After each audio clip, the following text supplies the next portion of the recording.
See, Jeff's right now, my busy time is. You ready? 30th. I am. Okay. First.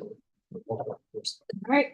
Okay, everyone. I call to order the regular Board of Education meeting on June 25th, 2026 at 6:31 p.m. in the fourth room of Oak Park and River Forest High School. Please call the roll. Mr. Richmond? Here. Dr. Odell? Here. Mr. Arkin? I'm here. Mr. Gertz? Here. Dr. Livingston? Mr. Brown? Here. Ms. Williams-Lee? Here.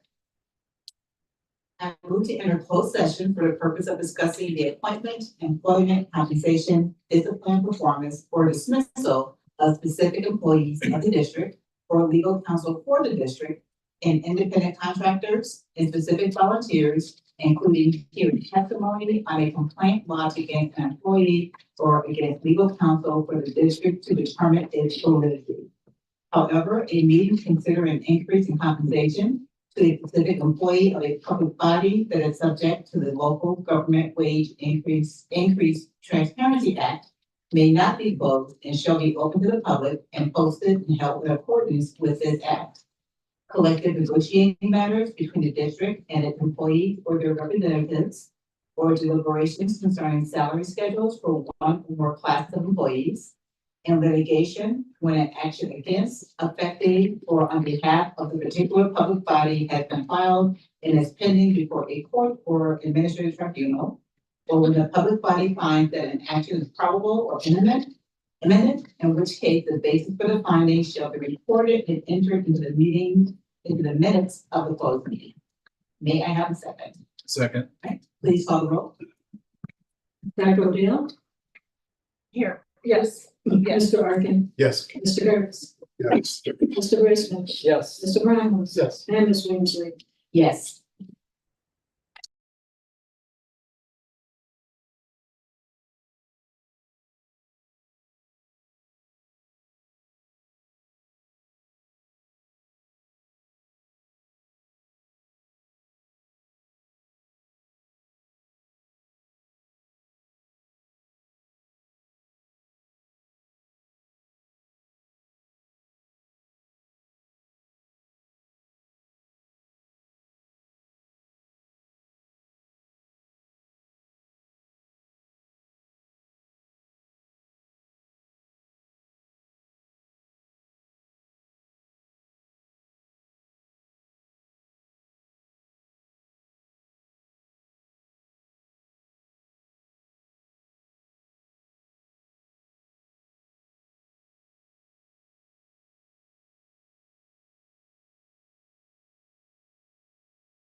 You don't.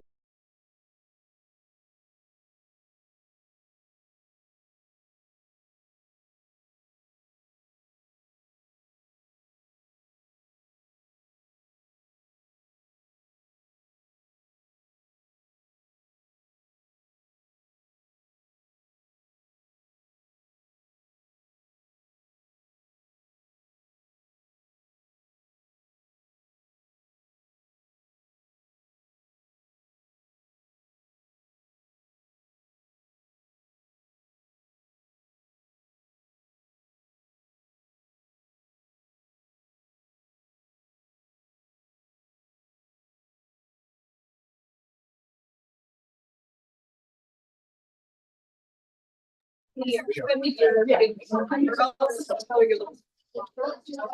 evening, everyone. I'm behind. We're going to go ahead and open session. And we're going to start with our student showcase. Nicole? Is Nicole here? I can't Yeah, see. she's right. She just went through.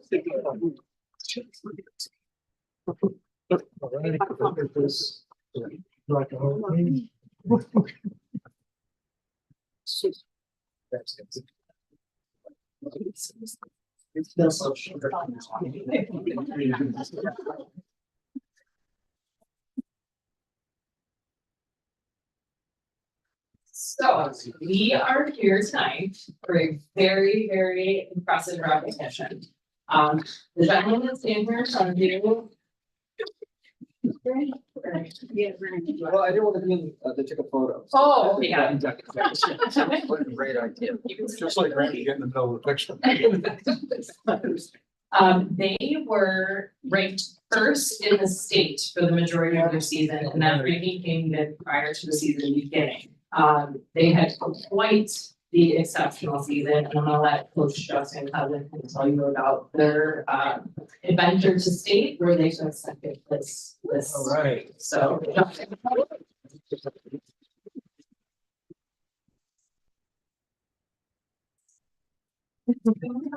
got a lot, Josh. I got a lot.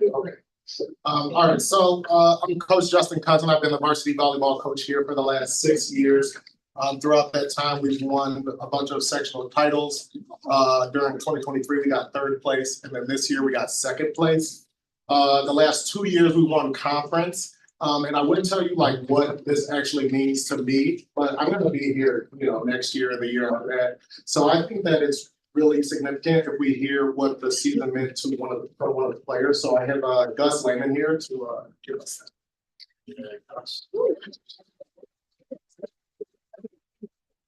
Hey, everybody. So I'm Gus. I've been in the program for all 4 years of high school. Been on varsity starting for 3.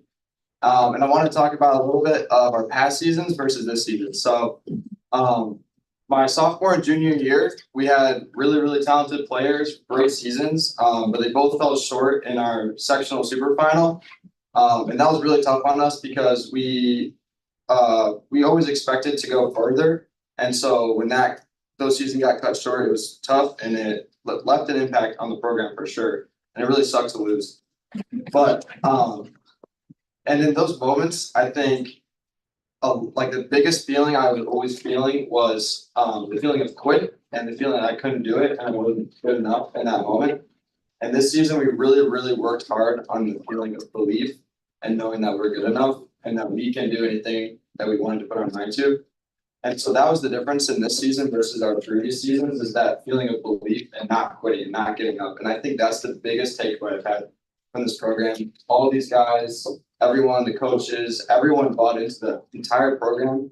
And it's not just us believing, it's them believing, it's the community believing, it's everybody coming to the games, cheering us on, making chants, all these things that tie into our game and help us push further than we have before. Since like the 90s, we haven't gotten second. So it's really amazing that we were able to get here. And now that I'm graduated, I'm putting all of my belief back into the program to get first eventually. So yeah.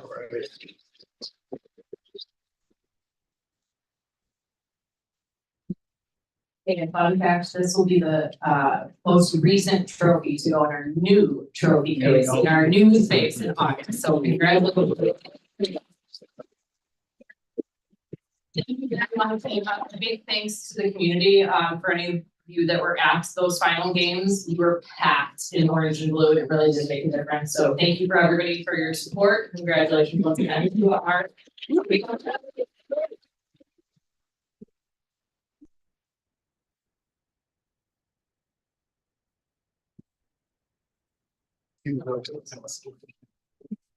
Always inspiring, great to turn out what I see. Thank you.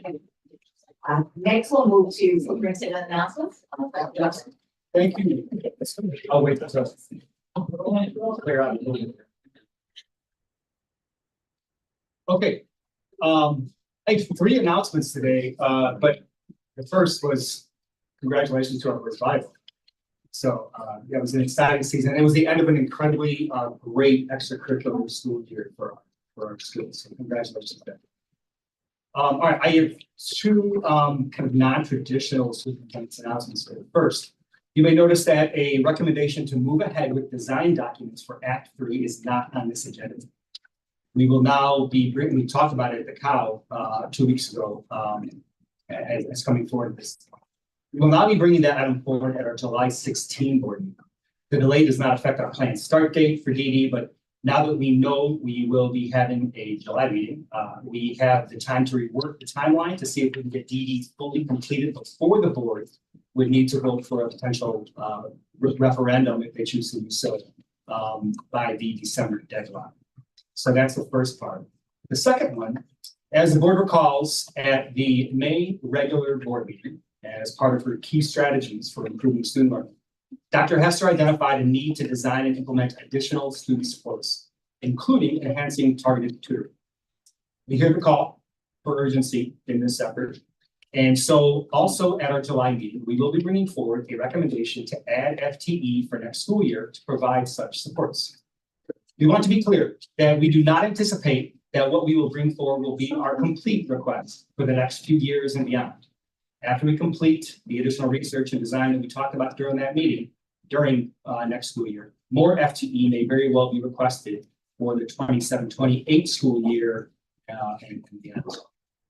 And that concludes the superintendent's announcements. Johnson. Ms. Evans, for your request. 6 minutes, we resolve. Thank you. And next, public comments. So for today's public comments, we have 16 in person, 16 written public comments that I sent to you today, and 1 that's supposed to be via Zoom. And usually the order of public comments is in person, then Zoom, and then written comments is to read to the next. So whenever you're ready. Just as a reminder for public comments, to please limit public comments concerning matters within the jurisdiction of the Board of Education to 3 minutes. I will time you, I will cut you off, do not be offended. We have a lot of people who want to speak and we want to make sure we have an opportunity to hear as much as we can. So I do ask everyone to not go over the 3 minutes. In addition, comments on any one topic will be limited to 30 minutes for our policy. So if we have 12 comments on one topic, we will hear the first 10. So just to make sure you know that anything we don't hear, Ms. Evans, would that be written to the record? Yes, those people who, if they don't finish their comments, they're more than welcome to send me a copy of their comments at evans@PRF. My email is on the website, or you can send it to the board, and I'll also get that, your rest of your public comments. Okay, great. Well, with that, let's go ahead and get started. Okay, our first speaker for tonight, and if I chop up your name, please forgive me. Our first speaker is Rika Sybil. I know I chopped that up, right? Sorry. Make sure that the mic light is green at the bottom or the base. Is it a green light? Right. Okay, could you hit the button, that button? Thank you. Thank you for having me here. I really appreciate it. So my name is Rachel Kimball, and I am a community member. I have 2 kids who will be joining OPRF eventually, And I am here to speak about the Student Feeding Students Initiative. And I just wanted to point out, seeing the world outside of Oak Park, as I consume the news, I'm reminded of how important community is. We need to have the ability to be on one another when we can. And these amazing students that you see standing over there have shown me and reminded me of what is important in life and how to show up for one another. The idea of having cabinets filled with snacks that any student, no matter socioeconomic status, can take at any time or create a judgment-free zone, all the while ensuring students not go to class hungry. Amazing. Proud to have such forward-thinking and community-minded teenagers in our lives and leading the future of present. My ask is to continue with the cabinets, expanded from 4 to 8 snack cabinets this coming school year. Fully stock existing on-campus fridge with fruits and healthy snacks on a continuous basis. Limit $157,000 as a permanent district budget line. Proud of you kids, you teenagers, I'm sorry, good work. Thank you for your time.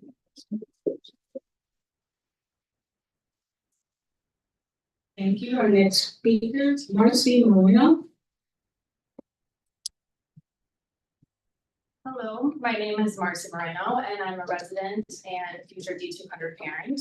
I'm here with a larger group of community members and Oak Park mutual aid organizers who care about the well-being of every student at PRF, students. My background is in education. I have a degree in human development and psychology, and I have worked in schools both in Chicago and Massachusetts in many roles, including ones pertaining to diversity and equity. With also having lived in Oak Park for close to 10 years, I do not consider myself to be naive to the range of economic diversity in this community. There are countless easily accessible academic studies that define how hunger and the stigma around it can affect the learning and mental health of this particular age group, and I trust you and others already know or can find that information easily. So today I want to focus on 3 specific issues that I believe are important. Thankfully, there are resources that address the needs of some of our most economically disadvantaged students in the free and reduced lunch program. However, anyone who has spent time around high school students or members of they themselves could put away as a teen knows that these kids get hungry. The caloric intake needed for their still growing bodies and brains is high, and the calories students are getting from these programs still might not be enough for optimal development, especially considering athletes or whether or not they are getting full meals when they're not at school. Additionally, there are students who are left out of programs like free reduced lunch, but who are still experiencing hunger. 2, what drew me to Oak Park was its diversity. What has kept me in Oak Park are the people and institutions that strive to live up to the ideals of equity, inclusion, and taking care of our neighbors. The very mission, vision, and value statements of OPRF's own website speak to striving for excellence and equity for all students, enabling all students to achieve their full potential, and specifically that income shouldn't predict whether a student is successful, and the commitment to allocating resources in an equitable, transparent, and purposeful ways. Words are pretty, but actions are transformative, and this board has the opportunity to be both equitable and purposeful by not only bridging a nourishment gap, but also by showing students advocating for their peers what can happen when we act on our best instincts and stated values to take care of each other. SFS is asking for $150,000 line item when it is my understanding OPRF is in a healthy financial position. What an incredible opportunity to raise the achievement of its students and frankly raise the reputation of OPRF by showcasing student leadership. And 3, finally, not only have many adults and organizations in this community rallied behind this cause, but the fact that students being students is led by these kids caring and working so hard for their peers is beyond encouraging and inspirational in a time when so much of what we hear about is people doing the opposite. They have organized, created, communicated, persuaded, and fundraised, putting skills they have honed at OPRF into action and to the test. They are inspiring, and I'm very proud to be members of the same community as them. So my ask is simple. 1, expand the SNAP cabinets from 4 to 8 for upcoming academic year and to stock them. 2, stock the existing fridge on campus with fresh fruits and other perishable healthy snacks. And 3, commit to $157,000 permanent line item. Thank you for your time.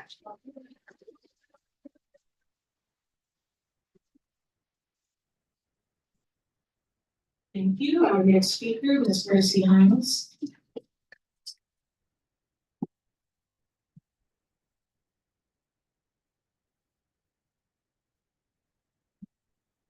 Good evening. I'm glad to be here.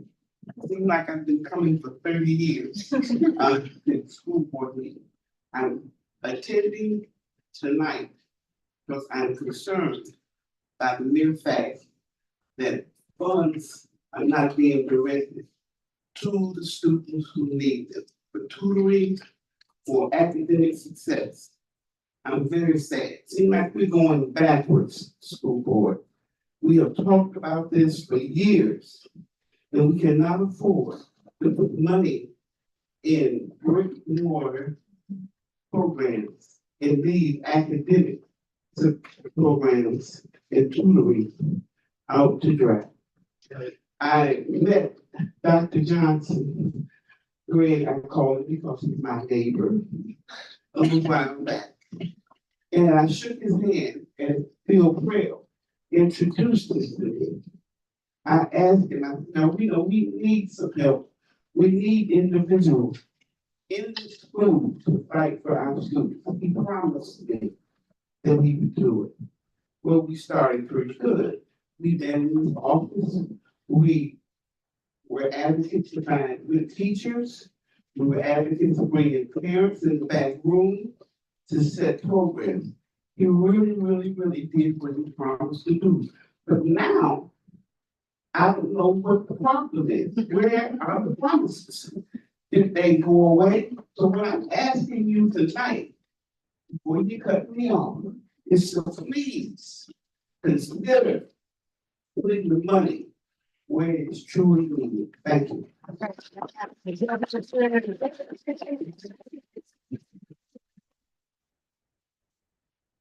Thank you. Our next speaker, Nolan, is it Kruger? Nolan, are you by yourself? I am by myself. Okay.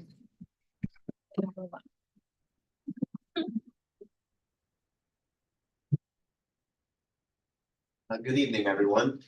My name is Nolan Krieger, or Kruger, yeah, that works. I'm a rising senior. I have shepherded Students Feeding Students from a proposal into what it's now a comprehensive solution to student hunger within our school. However, we haven't fully embraced its potential. SFS has received overwhelmingly positive feedback from students and staff. As expected, it's not just the students who need snacks that take them.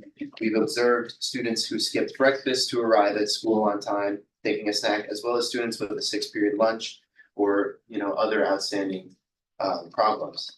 This program has the ability to reach all parts of the school with not a bit of stigma. When we surveyed over 475 students 3 weeks after our rollout, only 40% reported having taken an item from the cabinets, while double that, 80% had actually seen one. The primary reason cited as they walked past us giving their answers was that the cabinets were empty by 11 or 12. Our frequent check-ins aligned with that data. We often found 1 or 2 cabinets completely empty when checked at 10:30 a.m. almost every single day. And every cabinet was empty during post-lunch check-ins.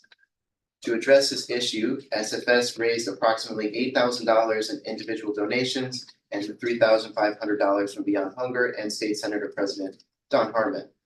Initially, we faced questions about finance and culture when we discussed the project. Despite these challenges, we raised all those funds ourselves, engaged with thousands of students and community members, held meetings with various leaders and community groups, and applied for 3 grants worth tens of thousands of dollars. Our efforts in this project have been commendable. We know that. We hope the board recognizes our contributions and commits to jointly providing snacks and services to all of our peers who require them. Thank you. Right.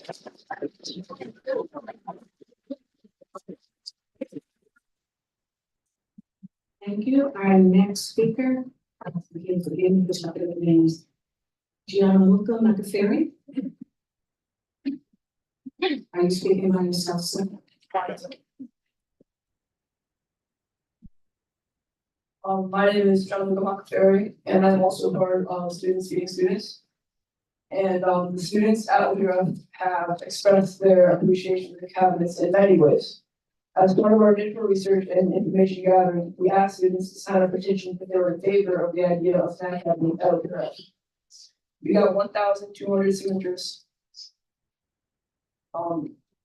This is roughly 1/3 of the school simply stating that they wanted to see this concept become a reality. After we eventually did, with the encouragement and support of Dr. Johnson, we lots of hard work and team effort, including discussions and information gathering sessions with local village leaders, school leaders, and government officials. Board stack cabinets were brought to OPRF. They were emptied by noon almost every day for 3 weeks they were there. Not only this, but none of the major concerns that were expressed by adults came to be true. There was no extra trash, the cabinets were unharmed, and we received countless comments from both students and adults about the positive impact these cabinets made at the end of the school year. This showed the positive impact they had on the students while also maintaining a culture of care and respect. Through these 3 weeks, we have proved that kids do in fact value from these cabinets, and that installing 4 more into the school as the next step will double our impact and meet the need that we found and know persists. Thank you. Nice.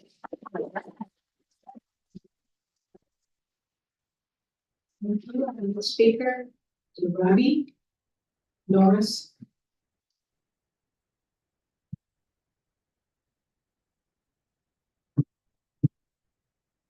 Hi, my name's Robert Barnes. I'm a senior here at OPRF. I'm one of the founding members of the Students Making Students Initiative. I'm here tonight because this project has been the most meaningful part of my experience at OPRF. But I'm also here because the program this important should have relied on the spare time of teenagers less. I'm asking the district to step up, take over the funding for the Students Making Students, and make it a permanent line item in the district budget. When we first started SFS, we did it because we saw a gap. We saw our hungry families who didn't have easy access to food during the day, or faced challenges getting what they needed. We didn't wait around for an official committee. We organized, we built partnerships, and we put the snack cabinets directly in the schools. When the first cabinets came to the school, I saw the direct impact of the work. I saw how cabinets empty every day by fourth period. I saw the relief on students' faces when they could grab a snack without feeling ashamed. That paperwork perhaps asking for both. We have proven that this is real, urgent, and happening every single Tuesday. But the student-led efforts are meant to be a spark, not a permanent solution. Right now, keeping our peers fed depends on student volunteers, organizing donation drives, managing logistics, and solving shelves between classes and homework. That is an incredibly fragile way to handle basic student well-being. If the district and board is truly committed to equity and supporting every student, then food security shouldn't be treated as a side project. It is a foundational requirement for learning. You can't focus on a test or participate in class when your stomach hurts and growling from hunger. We've proven this initiative works. Now we need the district and the board to ensure its future. Please take this off the shoulders of our students and make student nutrition a permanent funded priority in our district budget. Thank you.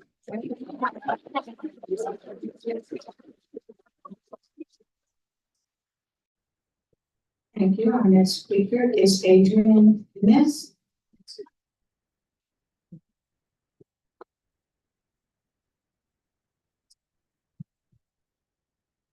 Hi, my name is Adrian Hymas, and to start off, I was one of the first people that Nolan came to when he proposed this idea of this project, and I first thought, why would this be useful? And I instantly knew why.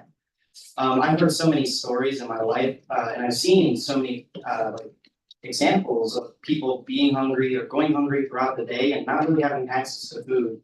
For example, my mom, back when she was in high school, she had to use the free and reduced lunch program, and she would always tell me that it was difficult for her to ask for help, especially as she was an immigrant and she already felt out of place. So really, 30 years later, that issue still persists, like food insecurity, and I've seen it in some of my friends. For example, I have a friend in sophomore year where every day during lunch, I would never see him eat, but I would never also see him complain or do anything. So whenever I would have extra money in my lunch account, I would always offer to buy him lunch. And every time that I did, I would see the relief on his face from being able to eat that day and not have to go the day without being hungry. Because I also knew that that friend did not eat breakfast either, so I could only have imagined how hungry he must have been. So, yeah, throughout the day, I do see many examples of hunger and food insecurity, and I know that recently with the snacks, I've seen so many people grab them, and obviously you've heard they've been empty. And I know that the friend that I was speaking about has grabbed many snacks, and I'm not sure if he still goes to the issue, but if he still does, those snacks have helped him and countless other students who are in need of food. So this project is extremely meaningful, and any help with it is honestly necessary and very well liked. So thank you.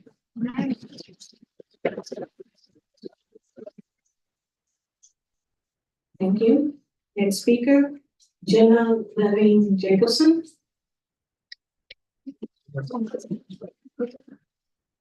Hi, good evening. My name is Jenna Levine Jacobson. I'm the parent of 2 future Huskies, and I'm here to speak in support of the district, including the snack program proposed by Students Feeding Students in the 26-27 school year budget. Thank you for including their proposal for funding on tonight's agenda. Over the past several months, I have had the great privilege of observing this inspiring group of OPRF students first identify the injustice of food insecurity at their school, study and then learn about the causes of that injustice and current insufficient response to it. They organized inclusively, bringing in more students, likewise committed to ending hunger, and collaboratively brainstormed how to address the problem that they had identified. They engaged with experts already doing this work and gracefully accepted their feedback and support. And then they presented their findings to their classmates and to adult community members throughout the village. In fact, I believe it was board member Arkin who made the very first cash donation to this project after hearing them speak at Bobby's a few months ago. I saw the students present to congressional candidates, Village President Skaman, to State Representative Lilly, and Senate President Harmon at the Democratic Party meeting. How impressive, right? And at the Oak Park Board of Health, the Director of Public Health of this village remarked that not only is SFS addressing a real need in the community, but they are modeling for all of us how to care about each other. I'm not only so proud of the work they have done together, but deeply grateful to Students Feeding Students for being this model for my own kids who look up to you. You are those that are best.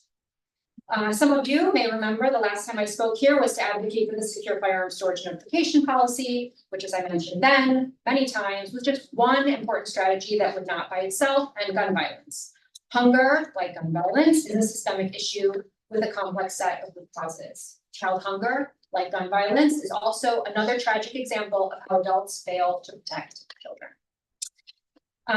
But those of us who want our children, and of course, all of the children are ours, every single one of them all over the globe. Those of us who want our children to know that their future is worth fighting for must be fighting in all the big and small ways we can, so that they know that their health, safety, and equitable education are more valuable to us than buildings and administrative salaries. I understand that funds are limited, budgets are tight, always require difficult decisions, but budgets are also moral documents, and they reflect our priorities. Funding the proposal before you will not eliminate all food security, but it will demonstrate to the students and families you are elected and hired to serve that you see their health, safety, and security as a priority. That equity in this district is a priority we fund with our public tax dollars. At a moment when so many of our elected leaders are demonstrating apathy or even animosity toward the well-being of children, I encourage you to follow the model set by Students Feeding Students, take care of each other by investing in a nutritional foundation for excellence for all of our students.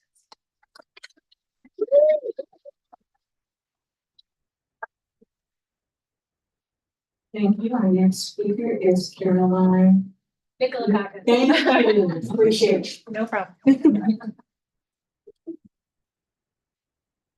Thank you for the opportunity to speak. My name is Caroline Nicolakakis. I'm a community member. I am a rising freshman and a rising senior, and I have been teaching in D97 for 16 years.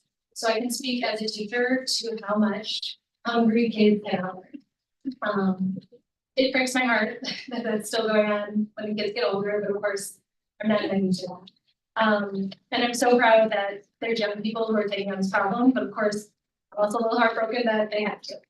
And I'm so happy that we can help in an easy way. Usually it's so hard to help. But this is a $157,000 line item which seems paltry in the budget. Because thanks to great leadership and community spirit, we have a budget that's ample.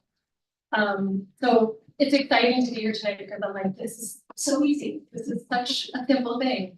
And I'm hoping it becomes a quick thing and establishes a line item that can expand as time goes on and that the adults can help support and add to it because it's so important. I love that the tagline is solidarity, not charity, because the other thing I've seen as a teacher is how embarrassment can crush kids. And even when people are happy to help and there's ways to do it, they're embarrassed and they'd rather be embarrassed and go hungry than seek out. And we can only do so much. And the fact that these kids designed something that eliminates all those barriers just is amazing to me. And it's the hope that we all have, I think, as parents and as teachers. This is what we spend time on. This is the point. So I'm so proud of them. Little shout out to Nolan, who was in my first grade class. But yeah, instant easy access. I just want to say thank you to the kids, and they are kids, and they're teenagers. And thank you to all of us adults in the room who I think are so proud of them and are going to do the easy ask, the easy lift. It's so rare. And especially even in Oak Park, where I think we have just so many community people and good ideas, it's still really hard to do something everyday, tangible, quick. And this is our opportunity. And I really hope that you follow the children's lead and that you support them and make it something even easier for them to do and for us to help with. Thank you so much.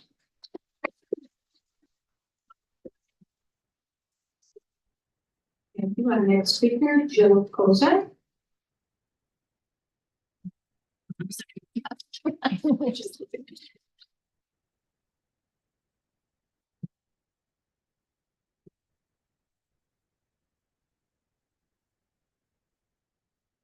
How you doing? I'm probably not gonna be as eloquent as everybody else because I think all these kids and everybody else supporting this program of students feeding students did a great job today explaining why it's necessary.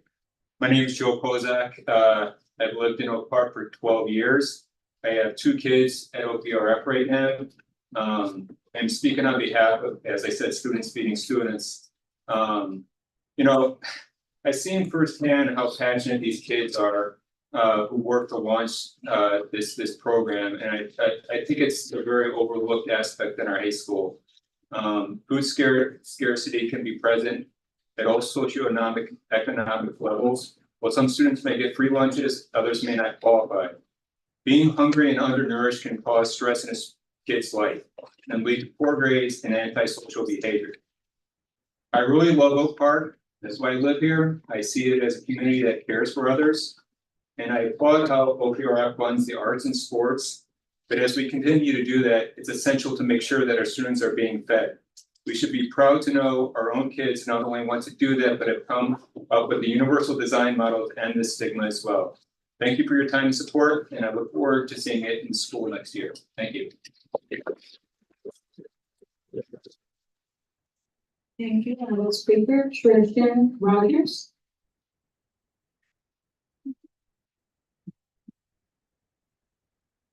Hi, my name is Tristan Rogers. I'm a OPRF alumnus and a dad of 2 future Huskies. I've also taught in the local elementary schools long enough that many of my former students now walk these halls. Tonight, I spent time with my 2 kids to add my voice to the many people here tonight, urging you to support this group of students that has taken a growing crisis into their own hands. We all know how hard it is to focus when you're hungry, and I can't speak for everyone, but my grocery bill, like so many other costs, has been stretching our family budget month after month.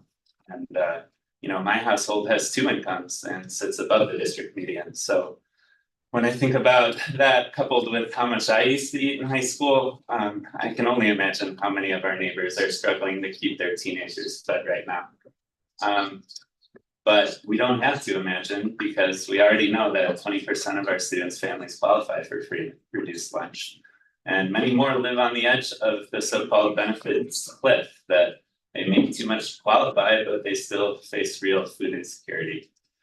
In a community where the cost of living is nearly 25% higher than the national average, it's no surprise that too many families can barely afford to put food on the table. Despite tepid support from some leaders, Students Feeding Students has already succeeded.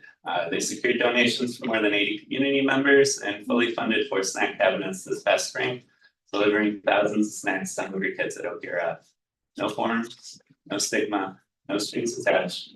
Just hungry students getting fed so that they can learn. Isn't that what this whole place is about?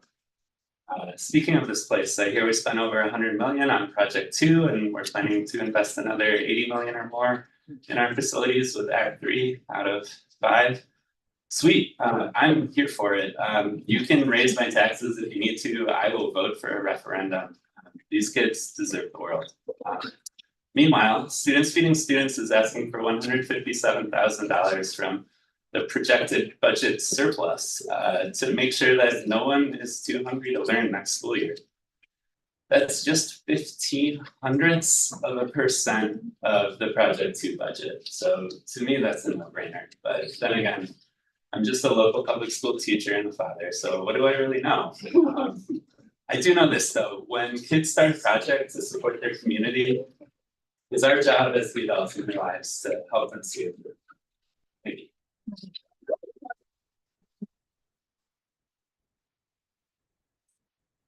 Thank you. Our next speaker, Lola Benardi.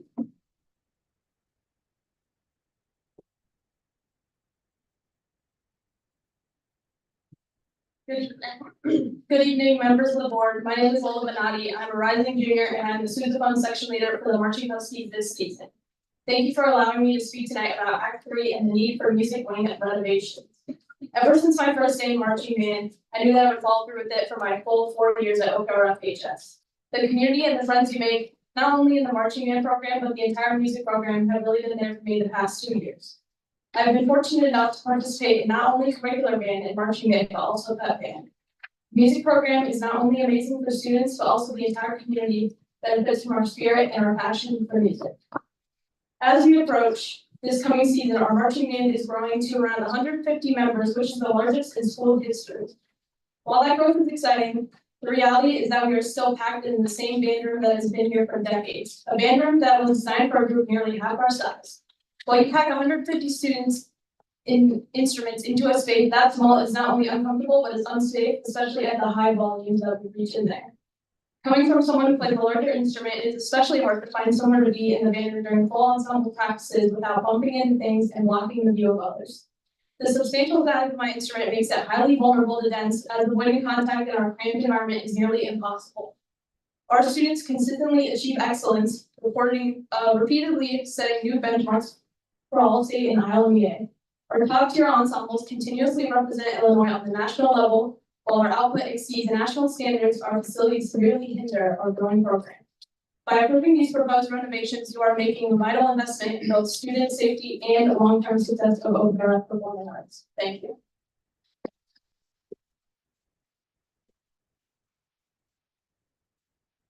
Thank you. Our next speaker, Cal Meyer.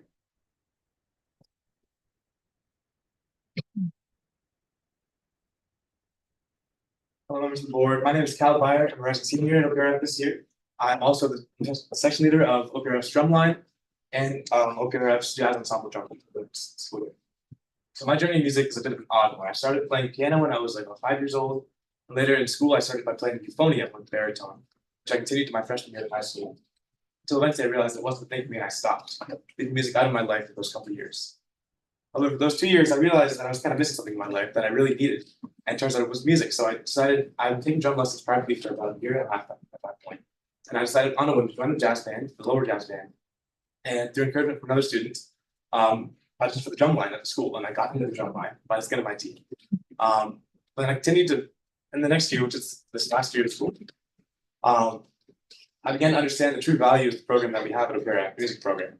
So despite not being involved for the first 2 years of the program, I was able to make friends and connect people that I see in this room today, everywhere, who I believe made a huge difference in my high school experience.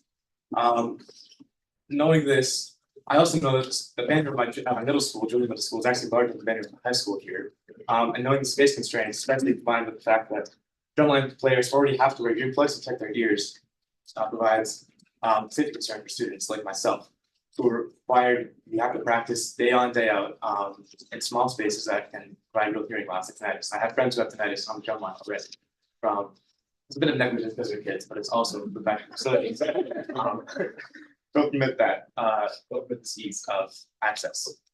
So the Students Meeting Students Initiative, I know many people on this team, I know that I really respect the work they've done. And I think that this is like the baseline. We have to meet the baseline of feeding kids, but the arts are what breathes life into school. And without the arts, we won't have a school community that's as vibrant as it is. For those reasons, I believe that supporting Act 3 is a necessary step in improving schools. Thank you very much.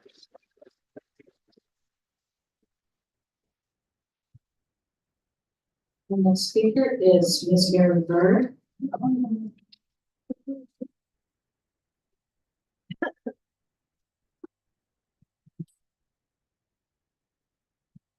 Hello. You know you're in trouble when you're after Bercy and you walk and go, oh, yeah, Mary.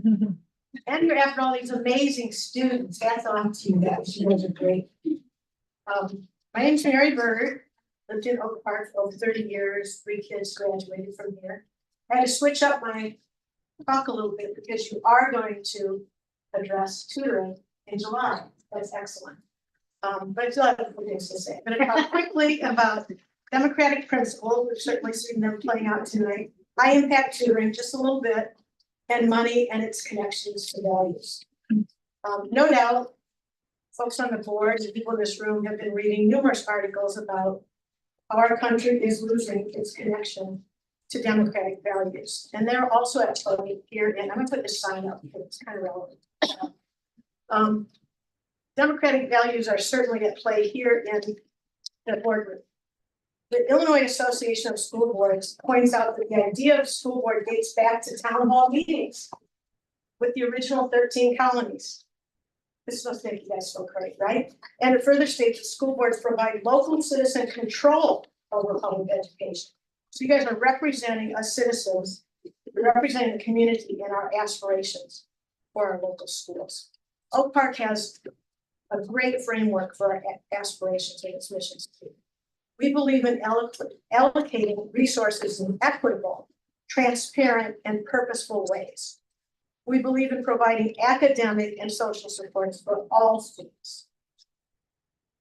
This sign was from when she was here back in September, 9 months ago, September 25th. And at that time, we referenced 4 reports that were supporting our asks for more academic support, particularly for Black students, and for a committee that would oversee curriculum and particularly its equity. And so we're back here again, and we're asking for those same things 9 months later, because steps haven't been taken. So I was happy to hear that there's going to be some talk about this in July. And the one point that I wanted to talk about was high impact tutoring, because I had come across that personally in my own research working with CPS schools. So important for Black students, so important for low income students, so important post-COVID. And I hope when you discuss it in July, you look at the importance of frequency, having this during the school day, having it being based on relationships, having trained tutors, subject matter expertise.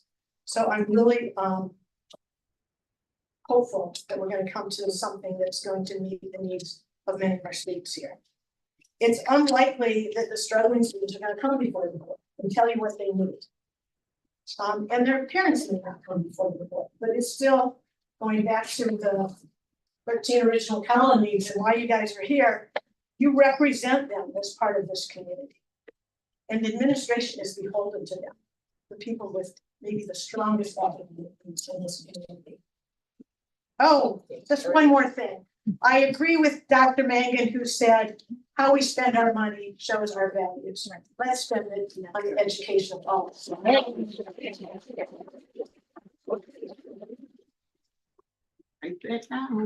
Thank you. My next speaker is John Duffy.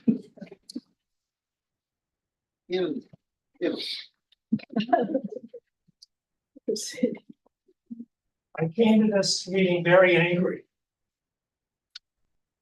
I've tempered that, but I still need to see the evidence. Trust but verify, right? It's an old expression. I want to recall 15 years ago, there was a report in this district called the Blueprint Assessment.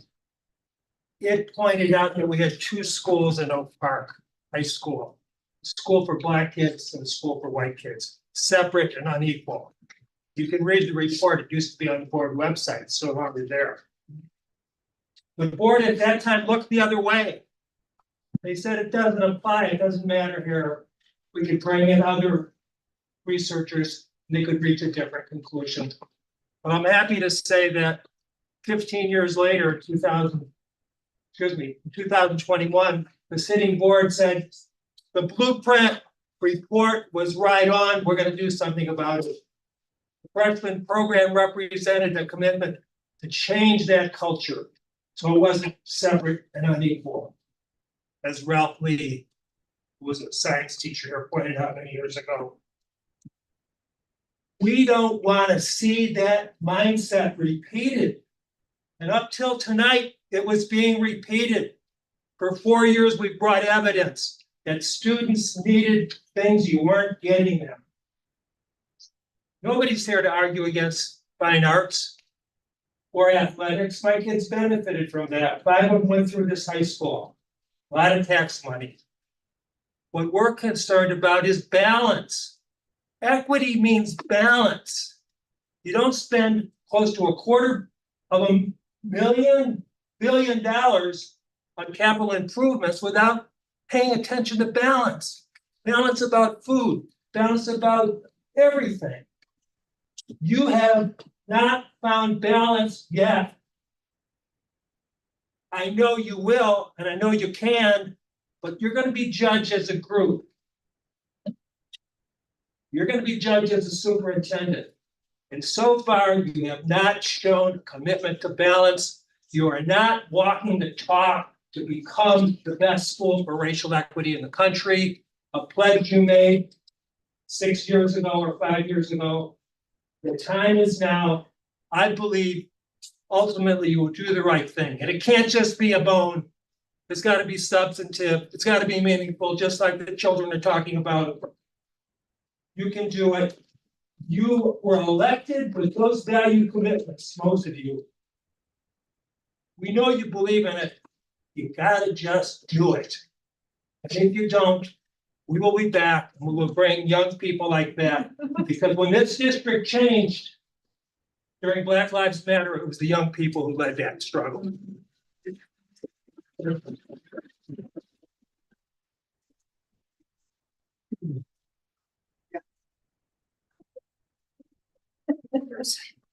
Thank you.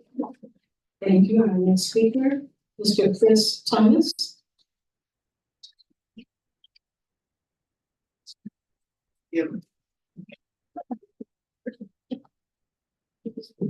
Sat back there thinking, was I still gonna read this? The superintendent said 2 things at the beginning today that made me feel happy and still a little sad at the same time. The first thing he said was, we're gonna move the capital improvement to the next month's agenda. That was the first thing. Second thing about the kids. So I am still gonna read this with the caveat that I'm here to support, and everyone here is to support. Can't support something that doesn't have transparency. For those of y'all that don't know, Chris Thomas, I'm the Oak Park resident, 35 years, father of a 13-year-old who will be coming here next year. I also have a 3-year-old who will be coming here in the future. And I'm also the founder and executive director of Your Passion First, and have the privilege of mentoring 50 to 500 youth per year.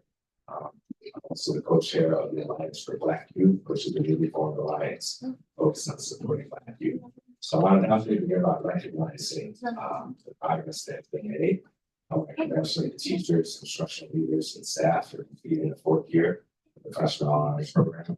I would definitely recognize the tremendous amount of work, professional learning, and commitment to equity that is on into making initiative successful. I also want to thank the board for reaffirming racial equity as a priority in the district's strategic plan. Those commitments have opened doors for many students, including Black students, and they deserve to be acknowledged, so thank you. But tonight, I also want to say this. Commitment without implementation is simply intention. For years, our community has participated in studies, equity audits, evaluations, committee meetings, listening sessions. I pray that because of the recent news article, that this wasn't put on just as a smoke screen. I pray. Last September, a lot of us stood here before this board asking that these recommendations finally move from paper into practice. And so April, your own community finance committee reached many of those same conclusions. And we found that the issue isn't simply how much District 200 spends, it's whether those dollars are realigned with what research says has the greatest impact on student learning. We recommended as significant realignment of resources toward evidence-based academic supports and highlighted the persistent racial achievement gaps that continue to affect Black students. Earlier this week, during another community finance committee meeting, one committee member asked what I believe is the most important question before this board right now. What are we doing to help students right now? The question deserves an answer. Our greatest investment should always be in student learning. If we can move with urgency on buildings, we should move with the same urgency on closing the achievement gap. Every year we delay, every year we say we're going to do this, every year we do another report. Students only get one freshman year. And you only get one opportunity to prepare for college, careers, and life. And not to be selfish, but my kid will be here next year. And I want him to be in the best position possible, as well as all these other kids. Equity is measured by whether every student, especially those who have historically been underserved, has the opportunity to succeed. So tonight, I respectfully ask the board to do what only you have the authority to do. Direct the administration to accelerate implementation in a transparent, community-based way. Thank you.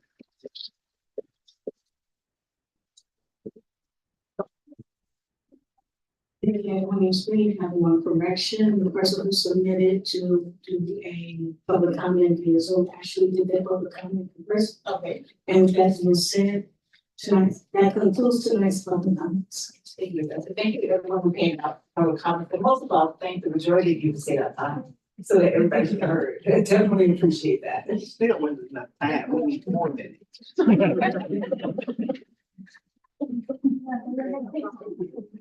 And so, next we are going to move to the consent items on the agenda.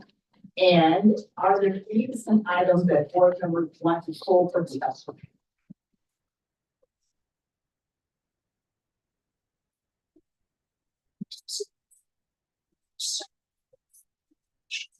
Correct.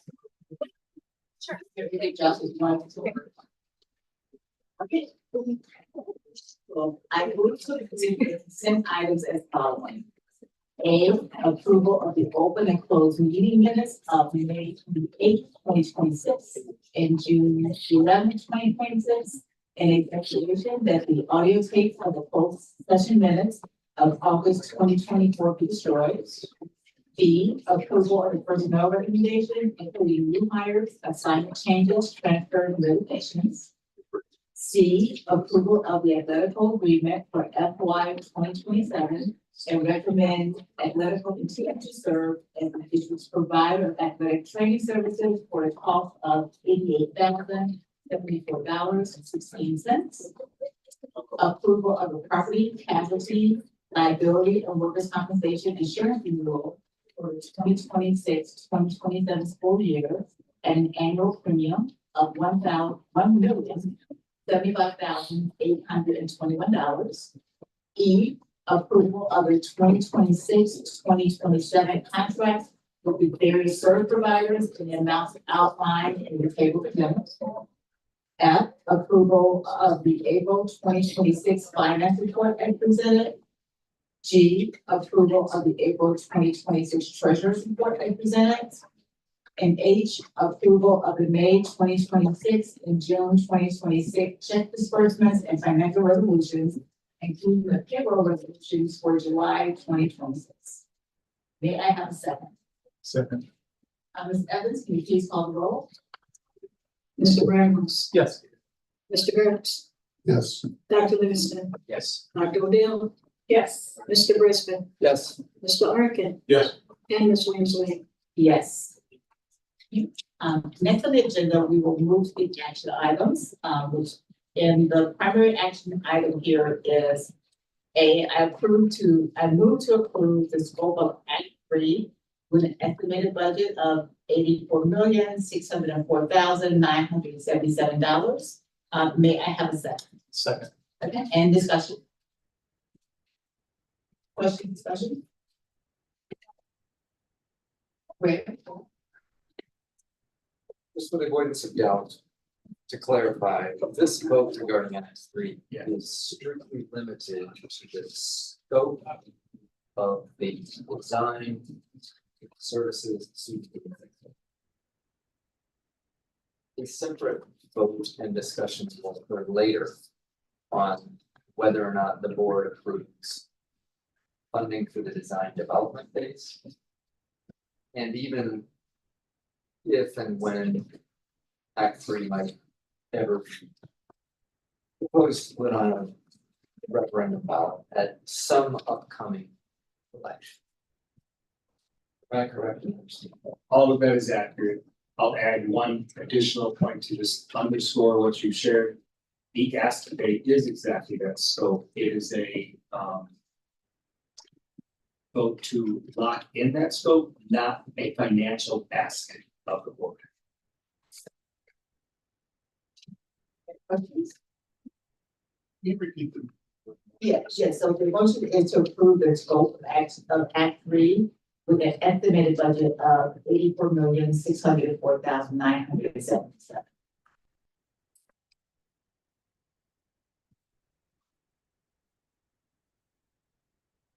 So it's been moved in second, and Evans, please call the roll. Mr. Burns. No. Dr. Livingston. Yes. Mr. Brisbane. Yes. Mr. Arkin. Yes. Dr. Odell. Yes. Mr. Bramhouse. Yes. And Ms. Williams Lee. Yes, and the action has passed 6-1. We'll now move into our discussion, and first up for discussion is a learning update. Who will be joining us today? Great, so this is an item that we began to talk about a little bit a few weeks ago.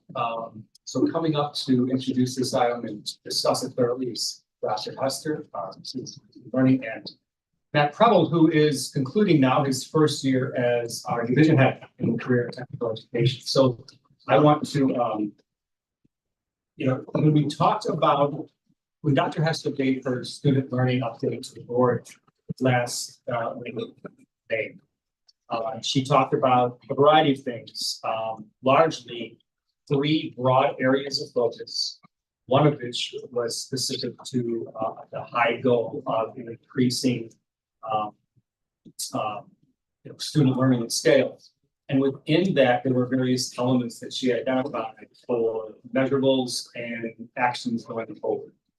One of those key areas is related to career and technical education. I want to be clear that this is not some, we don't see this, we don't view this. It's not an active thought of throughout the state nor implemented in other districts as a distinct separate item. This is something that is encompassing a wide array of programs and courses and student experiences that are.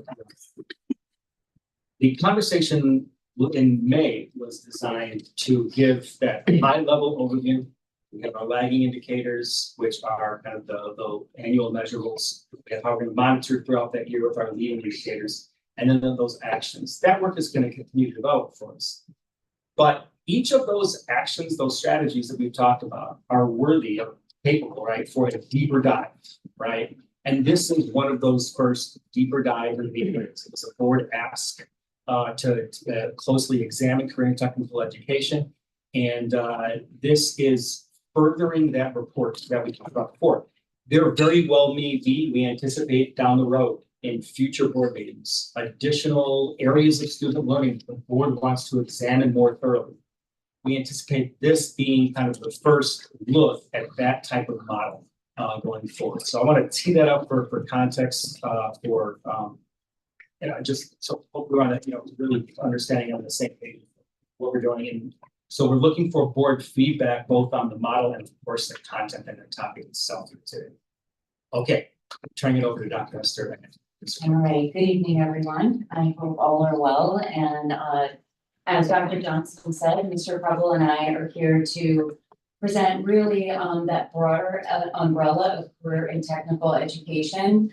But we're also really going to dive into the college and career pathways as the major mechanism or structure for really supporting our students with experiencing career and technical education. So we hope to clarify things along the way. And as Dr. Johnson said, this is really a deep dive into that focus area of college and career pathways. Let's take a look at our outcomes for this evening. We have a few for you. We wanted to expand them so there we go. So that we would be really clear on what tonight's presentation is going to address. So first of all, we're going to begin with an understanding of the evolution of CTE programming over time. We also hope that by the end of this presentation, that you will be able to describe the elements of high quality career and technical education programs and how those high quality elements impact students. As I already stated, we're going to say this several times. So career and technical education is a large umbrella that encompasses everything that we do in the school to educate our students about careers, to provide them with career experiences, to build technical skills, to build professional skills, and to help them with capstone learning experiences that give them that footing into their future. But we feel, and I think our state feels, and a bunch of the nation, that one of the best ways to give all of your kids experience in career and technical education is by organizing your courses in meaningful sequences in pathways. So that they're not just staring at an open course book with all of these courses by disciplines, but they have an idea of how to put those together in pathways that help them with their post-secondary experience. So we hope to communicate that in this presentation tonight. We'll present the metrics for assessing CTE programs and also show you where OPRF is, how they're doing currently on those metrics. Matt's going to work to explain the current CTE programming at our school and then clearly outline, if you remember those strategies, talk about the strategies, but then really outline the next steps for the 26-27 school year, so next school year. So a couple of outcomes there for this evening. So let's just go back to those three focus areas again. So we will be using these three focus areas to organize our efforts and our work to achieve equity and excellence for all students. And those areas are academic growth and achievement, relationships-rich learning environment, and the college and career pathways. And again, all of those areas are selected because we feel that they really help us direct our efforts for priority one, which is racial equity for our school, and priority two, which is the transformative educational experience.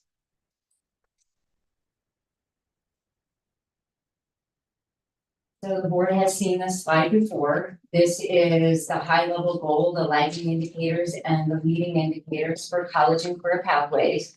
So remember, we're under that big umbrella of career and technical education, but then focusing in on college and career pathways. I'm not going to go through this whole slide, but just to remind everyone that we have the high level goal. The lagging indicators are those that are reported publicly on school report card. But those are also the metrics and the indicators and the associated metrics for which that we will come back to the Board of Education to report our progress and show how our program's doing. And then if you move to the left to the leading indicators, those are the indicators, and we can think of those as benchmarks that all the people, boots on the ground, our teachers, Matt, the rest of our student learning team, our division heads, will use to benchmark and measure their progress toward the lagging indicators. So while board will work with you and focus on those lagging indicators, we're gonna work with our teachers on the leading indicators. And then next, we have the high level goal and the strategies, which Matt is gonna dive into more. And with that, I'm gonna turn it over to Matt. So, hi again, thanks for having me back. So starting with this slide, just to kind of get us on the same page as a state, this is how ISB, the State Board of Education, defines CTE.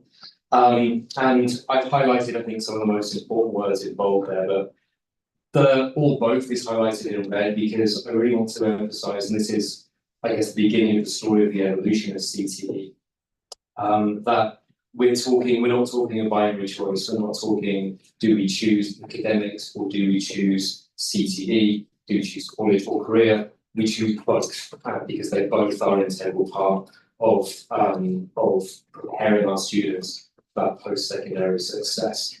So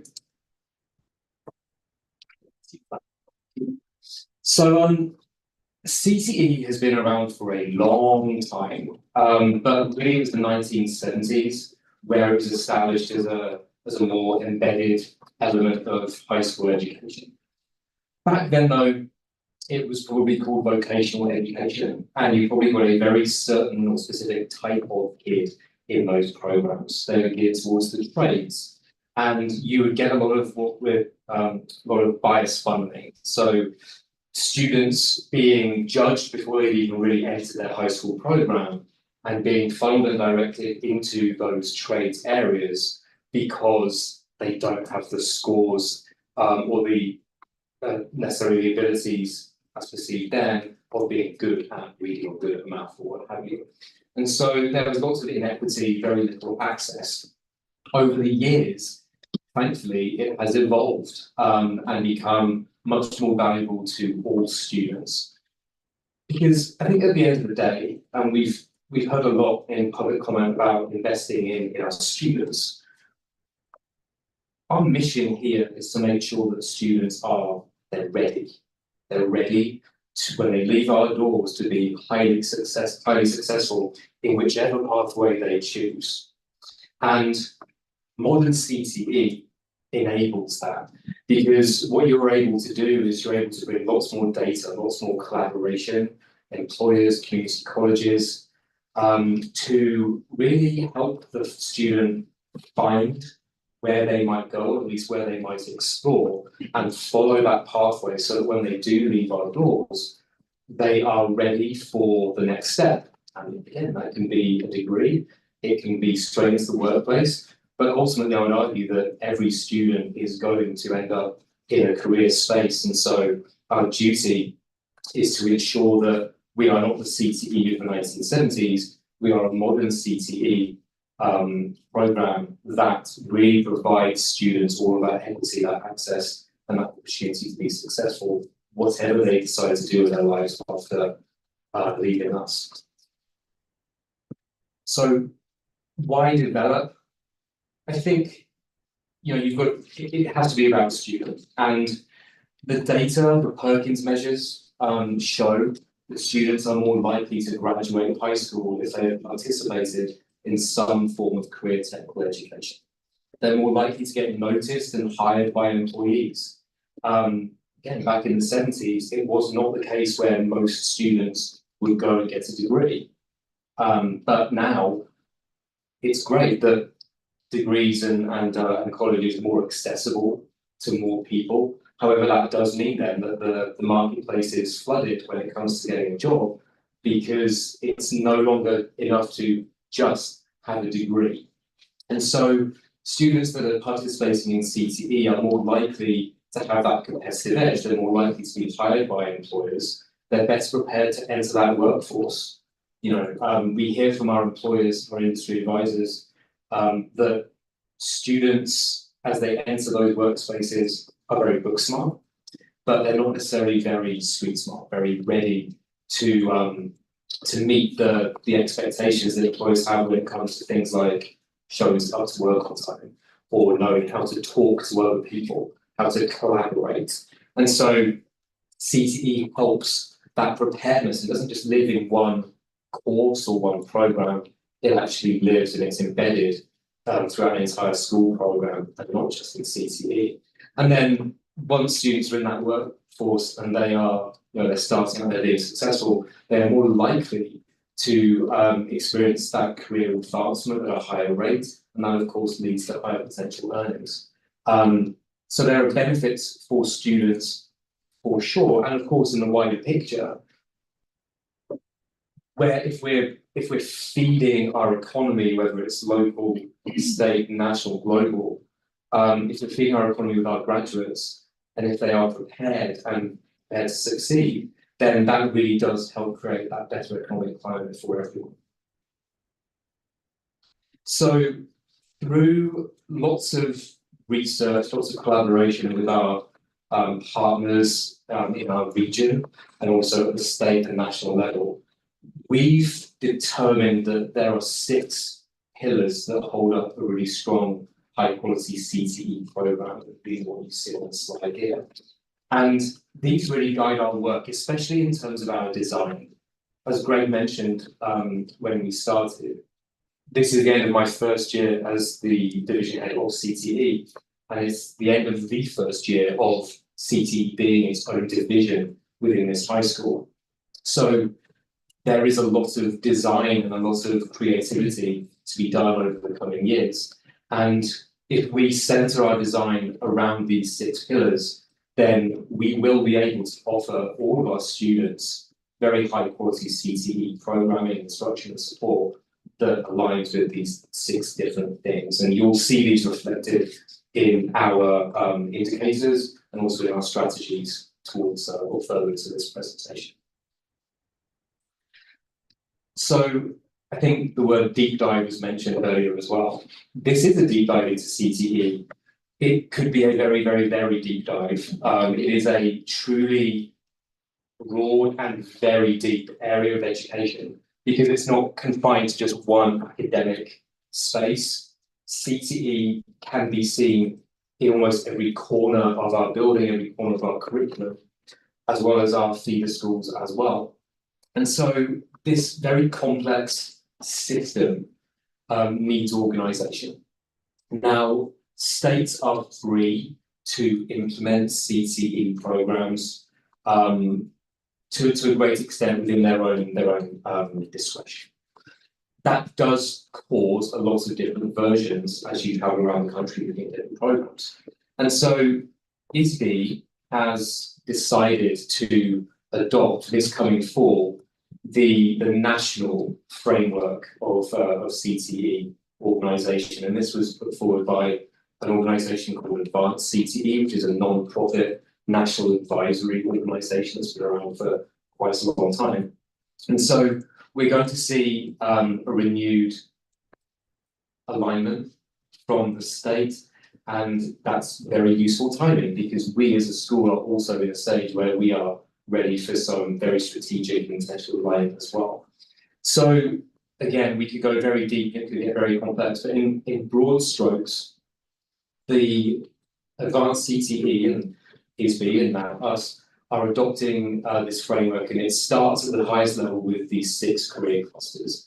These are big industry influenced buckets of different career pathways that lead to specific jobs. So they're industry aligned, and it's quite impressive actually when you think about all the jobs that are out there, that we have only 6 clusters to group them into. So that does make life a little simpler for us. So these these clusters then break out into what we call sub-clusters. So we're taking one example right here. So caring for communities. Two of the sub-clusters in this bigger cluster include education and healthcare and human services. So arguably very fitting with the theme of caring and community.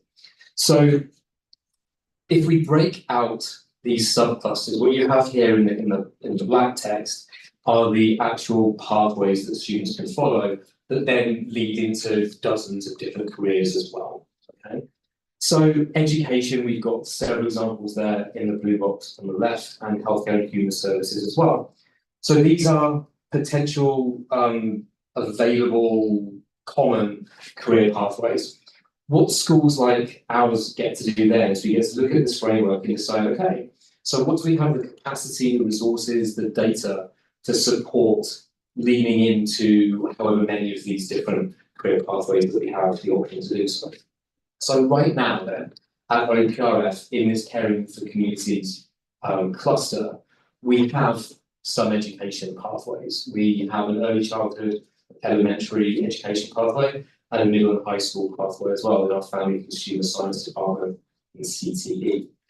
There is capacity, there is the opportunity perhaps to lead into other areas as well. But again, as I'll get to later, there's capacity, there's restriction, there's opportunity cost. But this is what we have right now. And then in healthcare and human services, we have our very strong, very popular nursing pathway, in which students ultimately end up in June taking their CNA exam. And I'll just really quickly plug the fact that we had 100% pass rate again in that test in June. So brilliant. So that's how it's organised, and it can be very jargony, and you can really get in the weeds and with this and go down that hole. But what we do in the school, and part of my role, is to figure out which pathways we look at, which pathways we lean into, so that again we're providing that long-term benefit for students. So pathways, then we come down from clusters at the top, middle stage, we've got our subclusters, now we've got our pathways. So this is where the kind of the real creativity and information implementation happens. So pathways are these intentional sequences of courses. I use a Google Maps analogy with this all the time. If you're familiar with Google Maps or Apple Maps, or whatever you use, you've got your blue blip. You know, that's you, that's where you are, that's where you're starting out. And you have an idea, well, you know where your destination is. Okay, or maybe you've got a few destinations to choose from, depending on what you're doing that day, but you have that red pin, that's where you're trying to get to. And then usually with, you know, Google Maps or whatever will throw up the different routes, the 2 or 3 blue lines that you can select, and you pick whichever one. If you don't want the tolls, then great. If you want to go more scenic, great too. There's no one right answer. And so a pathway is that. It's students being able to choose the route that gets them to the destination. Some of those routes may be very defined and narrow, and perhaps there is only one route, but there might also be alternate routes as well. So for example, if we take the healthcare and the nursing pathway that we've got, that of course is in that caring for communities cluster, in that public and human services subcluster.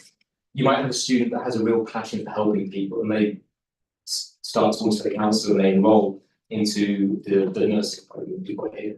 And they may get halfway through that program and realise, yeah, I really don't like blood. And that's going to be a problem if they want to be a nurse.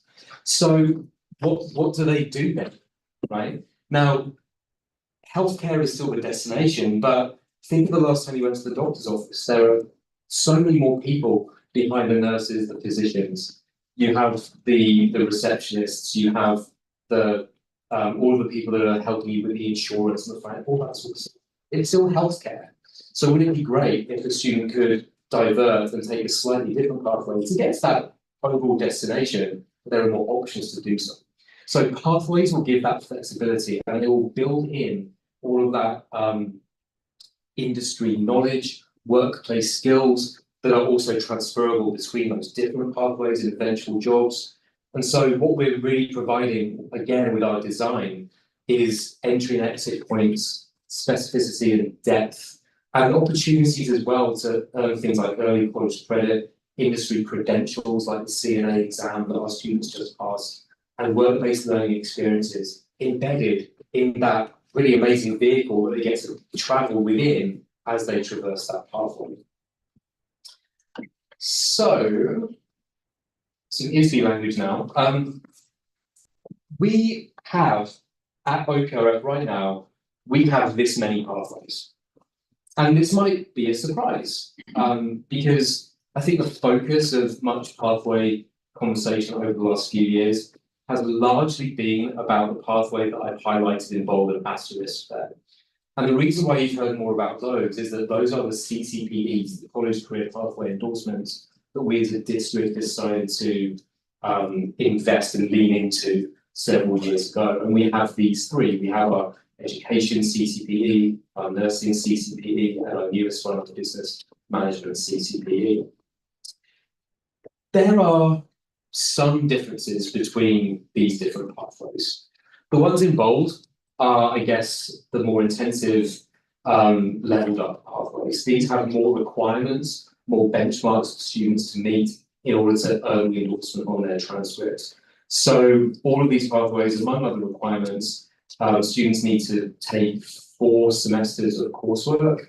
They need to earn at least 6 hours of early college credit. Usually that's through dual credit, so that they are earning college credit, usually from Triton, as they're taking that course with us. They also need 60+ hours of work-based learning experience. And one of our best examples, I think, in our program is the fact that our nursing students go to Rush to do clinicals over the course of a year, and they clock up and record 60 hours of working with real patients and developing those real experiential skills. So those 3 CCPEs have all of those features, and it does lead to that endorsement on the student's transcript, and it's a really, truly great achievement to earn that. But the other pathways that you see, they may not have all of those elements, at least to the degree that the CCPEs do, but they have many of them. Okay, so the really cool thing is that because we have all of these pathways, we are adding so much value to students that traverse them. And I think what we need to do moving forward, and I can dive more into this shortly, is take a look at other directions that we might go into as well. So by ISB approved, what I mean is that the data that we send to ISB communicates to them what courses we have, what goes on in those courses, and what other elements the dual credit work-based learning they also have with them. Okay, so one second, sorry. So yes, so what we're able to do is we are able to also look at other pathways where we can communicate that data and have ISB approve other pathways of study as well. These pathways right here, we have many of the pieces of the puzzle, but what we are able to do or look at is how they might all fit to add to that list that I showed you previously. Okay, so metrics then. If we are going to progress and develop our program, we need to know how we're doing. So you've seen this slide now several times. What I'm going to do is help us to unpack the Perkins measures so that you can understand exactly what that data looks like and what we'll be looking for and bringing to you to show our progress. All of these Perkins measures are reported on the on the school report card.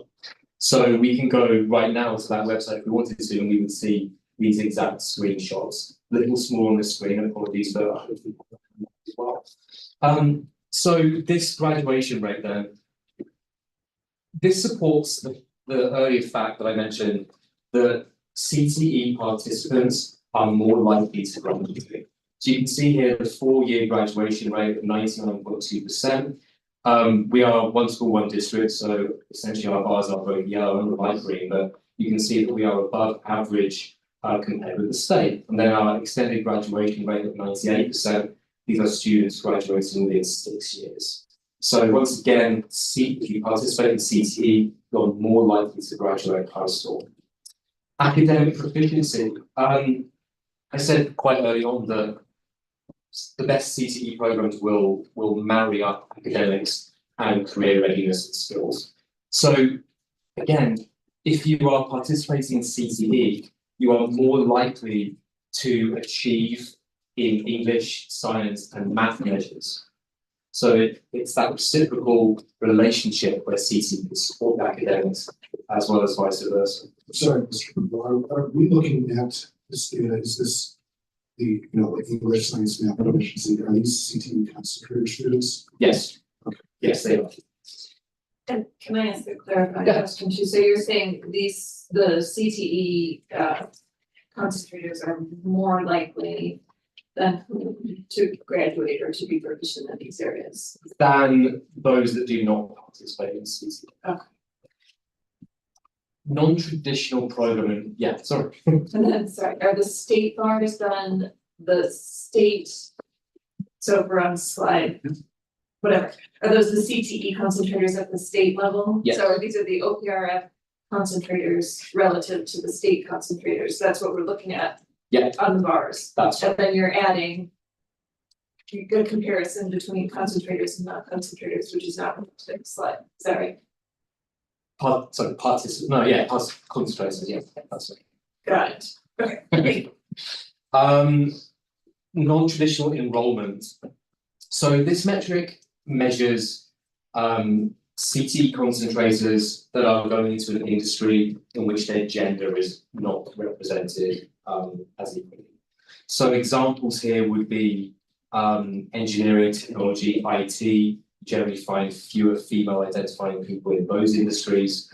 And then on the other side, you see fewer males being represented in elementary education, perhaps, and some healthcare sectors as well.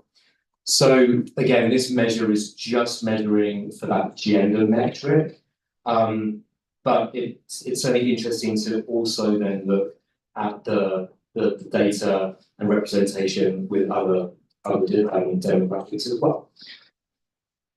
The next one we have is post-program placement. So the proportion now of CTE concentrators that transition into post-secondary education training or are employed. So once again, where CTE concentrators are going to be more likely to enter straight directly into employment or post-secondary education and training. Program quality. This one focuses on work-based learning. Work-based learning is quite broad. This can be a mixture of things, whether it's guest speakers coming in, it could be students going on site visits, experiencing internships, apprenticeships, certain types of project-based learning that are in collaboration with the community. So this one is, for us, it's 6%, which is, as you can see with that much larger dark green bar, it's, we are quite below the state average for this particular metric. And so this is certainly going to be a focus area for us because we need to make sure that we are delivering more opportunities for work-based learning, again, so our students are more prepared for that, for the workplace when we get there. Post-secondary and industry credentials. Can I ask a quick question? Yes. So, what, just so I fully understand the index of variables that indicate program quality.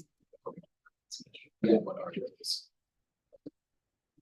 So here's the thing, I would argue that all of these things indicate quality.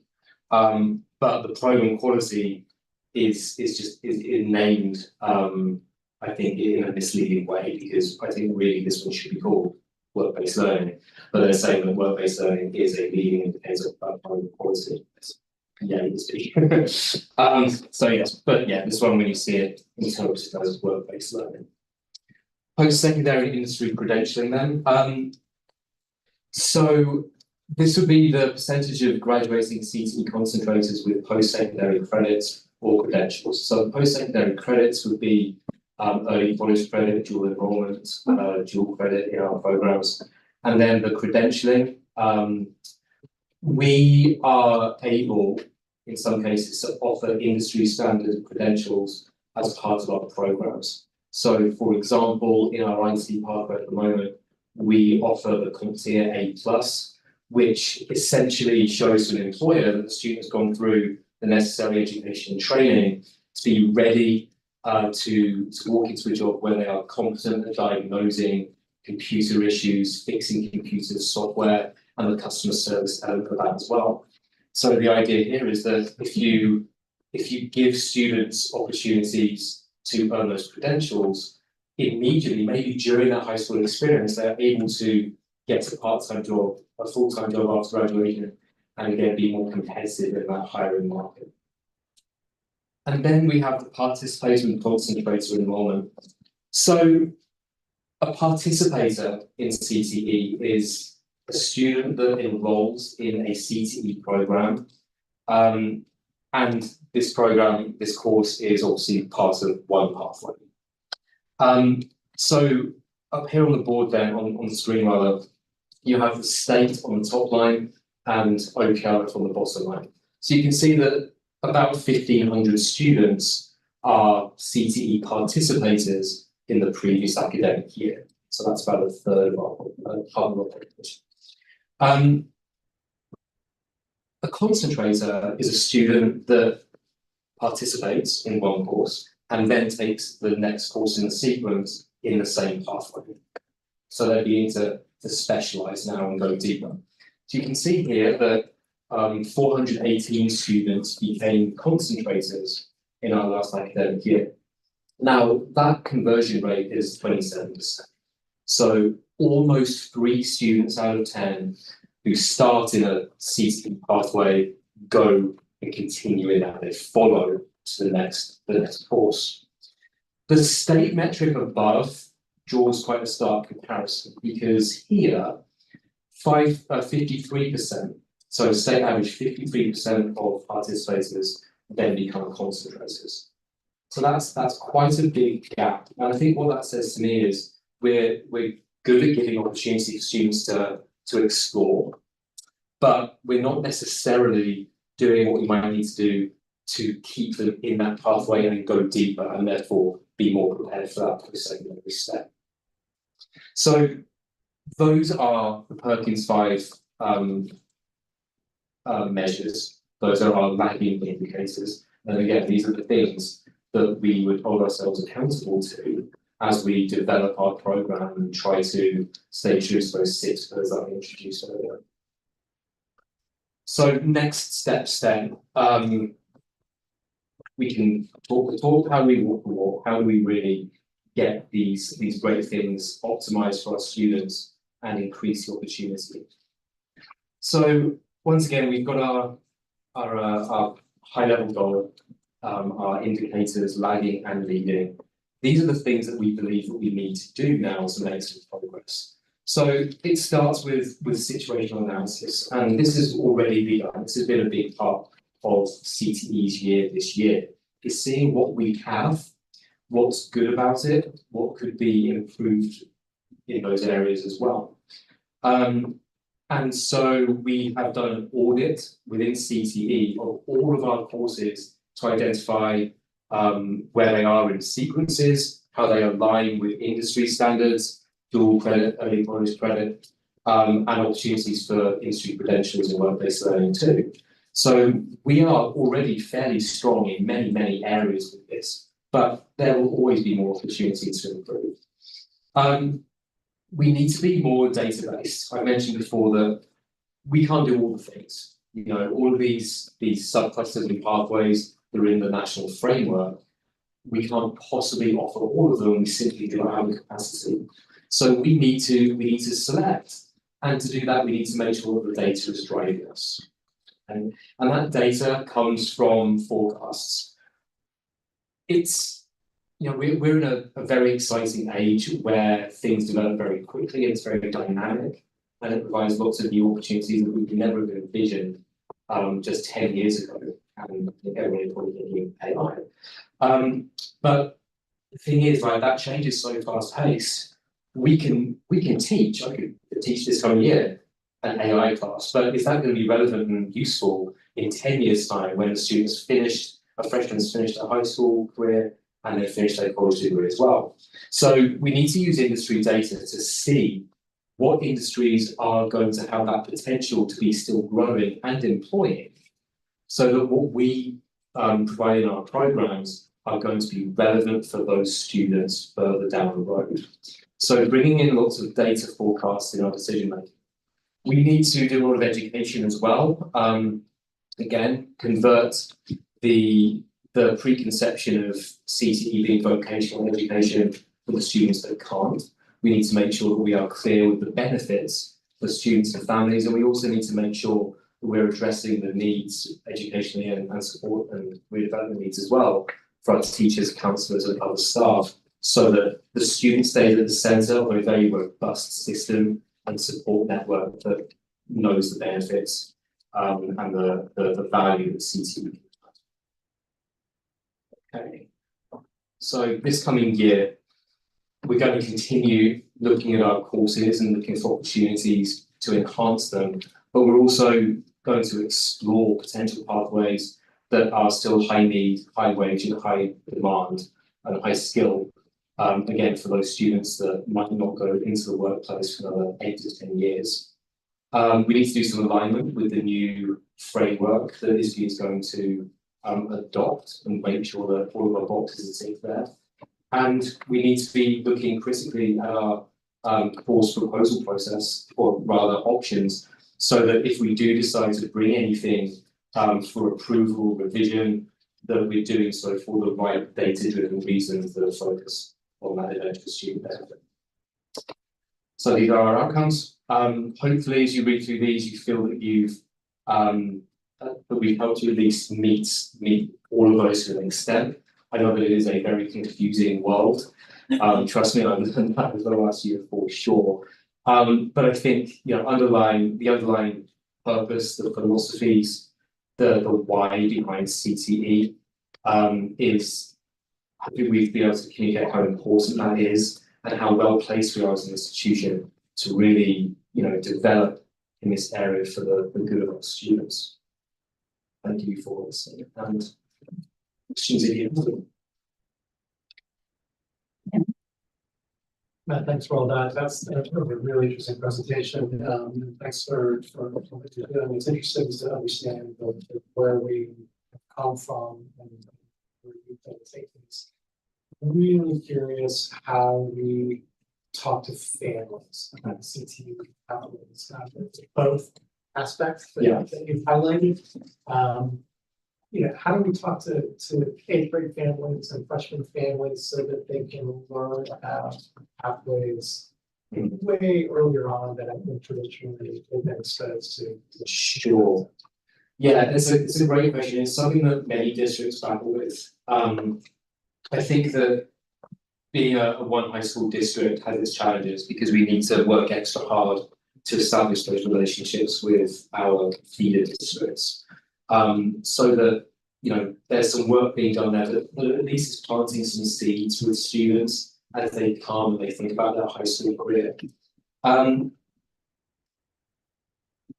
think that what many districts have success with is framing CTE partly around a return on investment. And by that I mean that residents are obviously paying their taxes, you know, to the education system so that their students are ultimately going to do well and be successful and get what they need. And so I think the case for CTE is that whilst it enables students to explore, it also encourages students to think with that career mindset and identify these different pathways that they might go deeper on.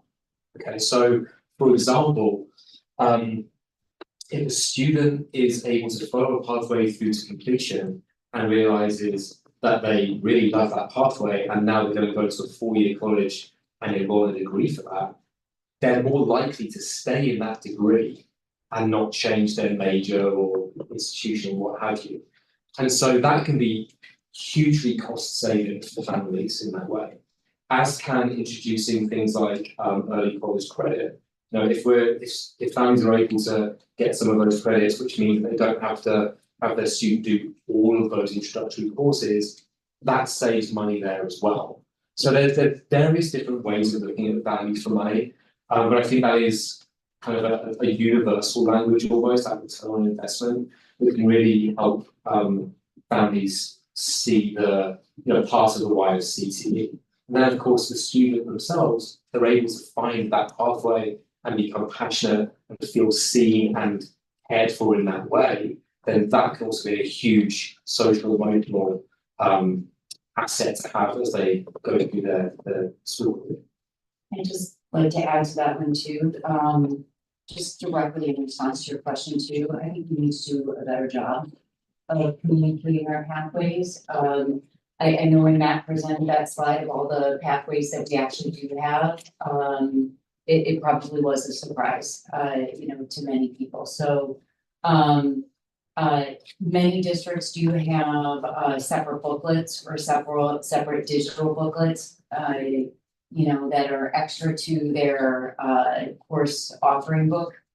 And it actually outlines the pathways, the courses that you need to take in each subject area. It highlights pathways that you could take in addition, that courses that you could take. So for example, if it's an engineering pathway, it will highlight the CTE courses, but it will also say you want to take these math courses and you need to get to calculus A, B, or BC.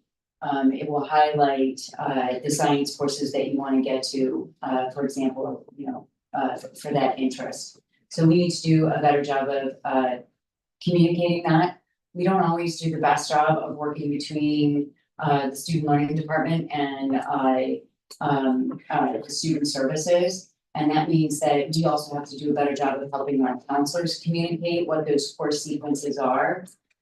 One thing that our counselors do an excellent job of is communicating the benefit of the early college credit, the dual credit, but we don't show that in pathways, and we don't really help parents strategize. So if my student is going into biochem, I want them to have the sequencing for that course, but I also want the monetary benefit of gen eds that they will not have to take because they've taken those for credit here at OPRF. So it's that there are kids going to college today that actually are gaining a semester or a year in college because of the credits or credentialing they're getting here. Or the same thing happens in the industry. They're graduating with credentials that jump them ahead of entry-level positions or prepare them for an entry-level position that an employer did not have to prepare them for. Interesting. I suspect that part of the issue is it's not the students, it's the parents who still are sort of in the mindset of the old voc ed, understanding of CTE and are skeptical maybe of their students, committing to a pathway over 4 years or even taking sort of non-college ready classes.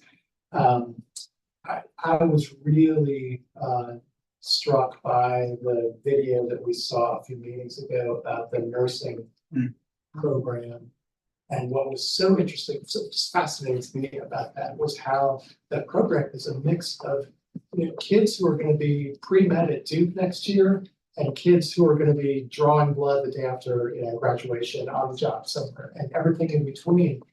And so that's exactly the kind of video, that kind of light bulb moment that I would love for all of our parents to be exposed to, eighth-grade families to be exposed to just help them see there is potentially more four-year college-bound kid than a series of AP classes. And your kid may have interests. Outside of those AP classes, there are pathways here that they're going to be thrilled by and enthusiastic about that may even make them more interesting to colleges as they apply. So thanks for all you're doing. So this is awesome. Really happy to see this. This is great to see this. One of the things I wanted to I also wanted to touch on the family engaging, family parents element. And you know, Tim already mentioned there's definitely work to do engaging our feeder districts, and we've already had conversations in a CCB setting with Marvin Childress, who's doing work at the United 7 now and trying to introduce CT pathways, opportunities to, you know, 7th and 8th graders so they see this stuff and the families. And I think that you know, really looking at how we in real time engage with families throughout the school year and at the different stages of their development is super crucial, but especially that entry point, that initial opportunity to set the standard and to really, you know, once they're here for orientation, because many of them might not be here in that same way ever again, to really engage the families in a very deliberate, meaningful way about what's offered here and the opportunities that exist, and that it really is about you know, access to opportunity, and that's what makes for an equitable education, is access to opportunity. And so just really like really focusing on that initial setting the standard at that initial setting is so crucial. I just wanted to add a few things that I think I would love to see added to this, that I think are right in line with a lot of this. I think that, you know, I would like to see an emphasis or an element of committing to ethnographic student informed learning, what a curriculum should look like in some way. So making sure that that's a part of how programs are evaluated and then developed is a really key thing. So I would love to see that as a part of the puzzle going forward, that commitment to ethnographic, you know, student voices telling you what they really want to do, what really interests them. Because and you know, and one of the other things that, you know, we're really good about laying out the outcomes, and there's so many compelling outcomes with this stuff, but one of them that's not on here that, you know, that colleagues should know about because it's such a sore spot for our district and myriad other districts, but is the data informed connection of well-designed CT programs to dramatically reducing chronic absenteeism. That's a huge, you know, outcome, I think, to them should be highlighted in the outcomes as well. And then I think, you know, with the nature of how the relationships with the community colleges work currently, or at least the way that it seems to work, is there seems like there's an opportunity for there to be a different standard for reciprocal learning.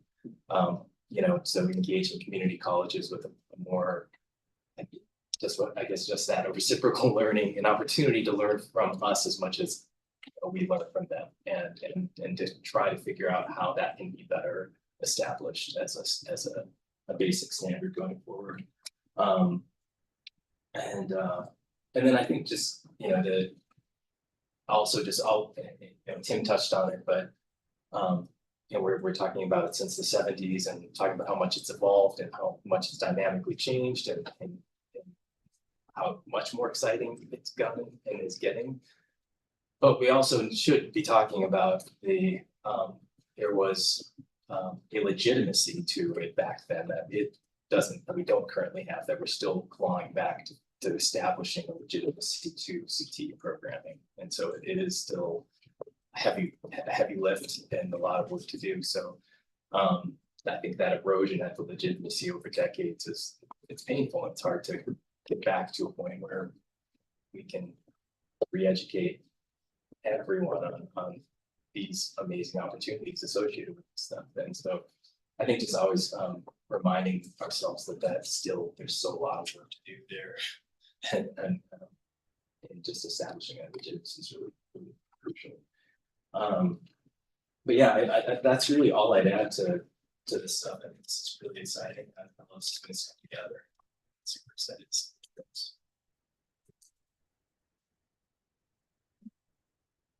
Thank you so much. This was great. And I echo my colleagues' excitement about the content and I just also I know Greg, you mentioned at the beginning of the presentation that we can think about this as a kind of a template for the way we'll see the student learning information going forward, which is awesome, and I really appreciate the inclusion of the indicators kind of fleshed out so that we can see how that might look. So the piece of the puzzle that I would love to see added here in the indicators section, and we don't need to talk about this now, but just going forward, I think what would help us in our kind of monitoring role is to understand not only how are we doing, so I think it's great to have the indicators here, but also how are we understanding that in terms of our targets and benchmarks. So we have on the slides that you've given us, we've got a comparison to the state, which I think is helpful. We can see in a few, some areas we're ahead of the state, in some areas we're behind the state. But the things that I would love to see added are kind of your interpretation of, for a couple points behind the state average on this, is that, is that concern? Is that particular one not really a concern because XYZ, we know about our district? So just a little bit more interpretation about what these indicators mean to you. And then I think I would be so happy if we also had on there like a, a bright purple line or something that said, okay, for your graduation rates, our target at OPRF is, maybe it's 100%, I hope so. Or for the, the proficiencies, the English, science, math proficiencies, it's good to see the percentages and it's good to see that relative to the state, that all looks good. And also, what's the target? Where do we want to be on that? So if CTE concentrators are at 59%, what's our district target for all students? And do we have a different target for CTE concentrators? So I think in terms of really using these metrics to understand progress and progress over time, those are some things that I would find very important. Thank you.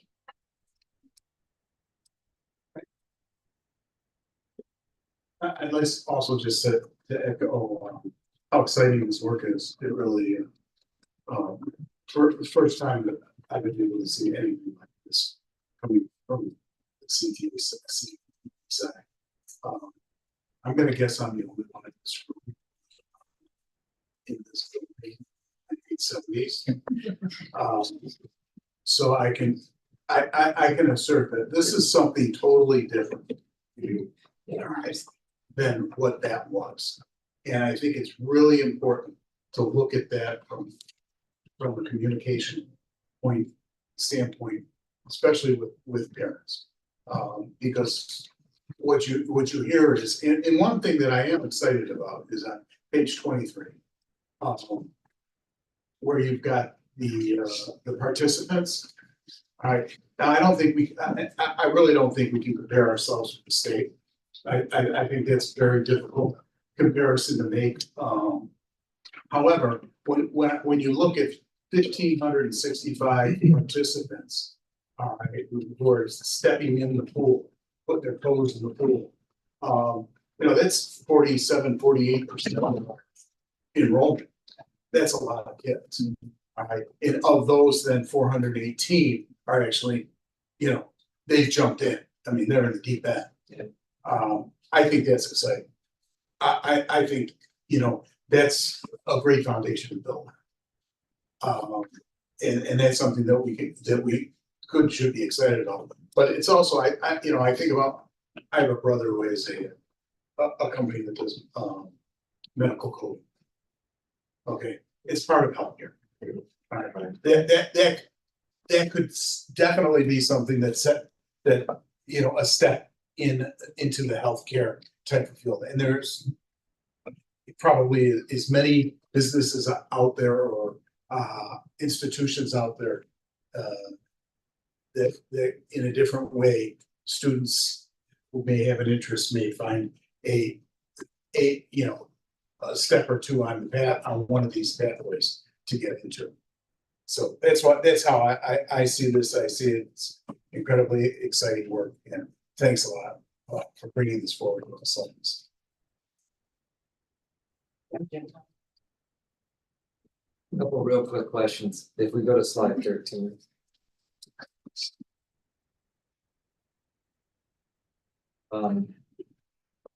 So this is the list of the current pathways we have now, and you said the ones in bold are ones we are leaning into, which I heard means those are the ones where you've got like a course stack sequence. Is that what we mean by leaning into the ones in bold? I'd say, so they all have a course sequence. So yeah, to be in a pathway, you need to have a sequence of courses that build on each other.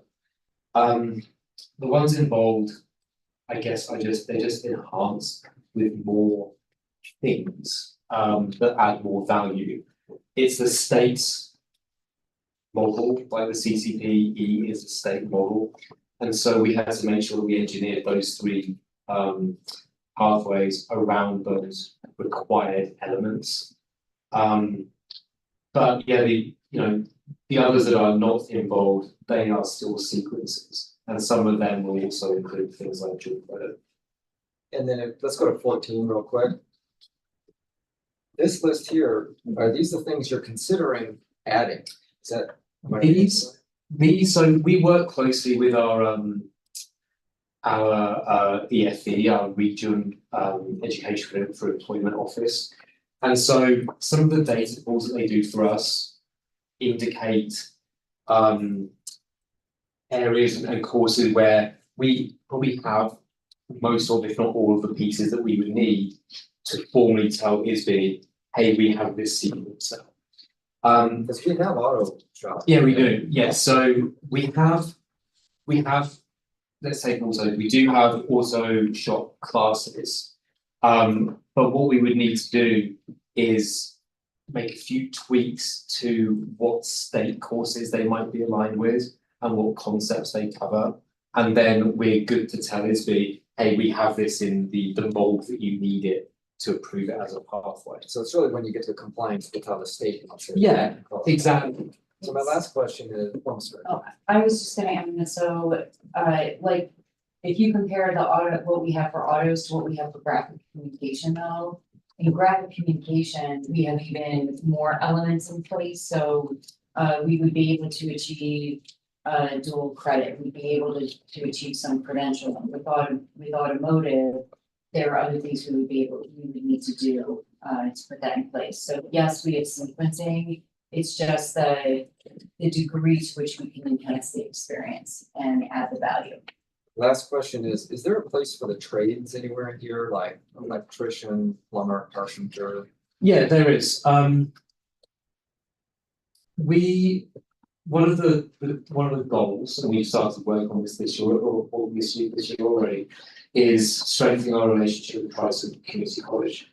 So this coming academic year will be the first year that we have taken cohorts of our students, put them on a bus and got them over to Triton to complete programs of study over there. So, we're transitioning away from our previous partners for cosmetology and barbering, and we're going to Triton instead because they have this very new modern facility to deliver a really solid program.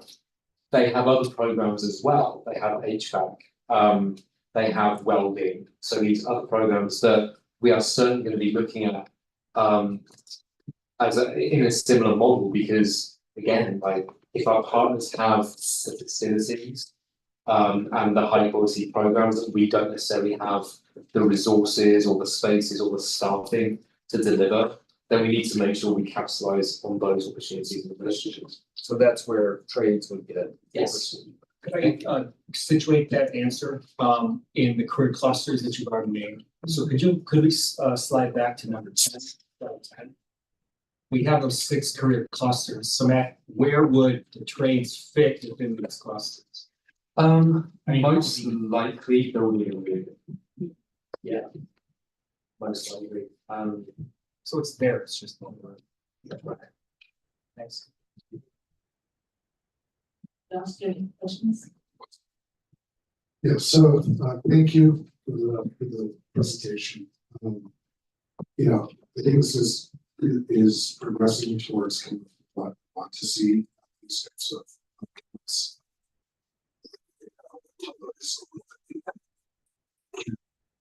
No. For example, don't know that you're trying to make the point of how CT participation improves English and math proficiency. You just show state CT has strategy option. Non-CT coaches, because to make that argument. So I'd like to see more of that flushed out. We did draw attention to the fact that we have tremendous participation. To express my, I think that's amazing in this type of case. It's no secret that affluent America is largely turned its back on trades and blue and gray collar professions. And my kids are young. You should see the way they look at construction truck or fire truck, right? And at some point that gets lost, right? And so I think 50% participation is tremendous. I don't know, and would like to find some information, particularly maybe amongst our peer districts, right? If that 1 in 4 concentration, if that's a good conversion rate, if that's a bad conversion rate, these are the types of things that would, especially Dr. Lowe mentioned, I'd love to see, what our goals are. I would love to see where we fall compared to our peer districts. That would tell me more, the state is large and very diverse, and I want to see kind of how communities like ours, where they are going, and whether we are lagging or if we're leading in that respect. I think this is better benchmark of successful. Yeah, and I have some of that data, and I can certainly bring that to you, because it does paint an interesting picture compared with our current position. Well, thank you both. My colleagues have basically asked all the questions I had, so I appreciate that. And I would just, sort of emphasize the piece about the communication, and even perhaps a little bit of education for parents to understand what this is, what the options are, and that there are ways other than AP to get your child on a path to get ready for college. And with respect to automotive, I had a conversation maybe back in the fall with students who, the civics fair, who asked why we don't have an endorsement for automotive. So that is definitely something that I think there's an interest in for here in the school. But thank you. Okay, we're going to shift the agenda slightly, and we're going to move into a discussion of the students' request for funding. And as we talked at our last meeting, this will be a board discussion, the agenda item for determine how we might want to go forward. So we do have the proposal that was included with your board materials, and I'd just like to set it and open it up for just questions about Dr. Williams to join us, and also Mr. Arbogast can come join us as well.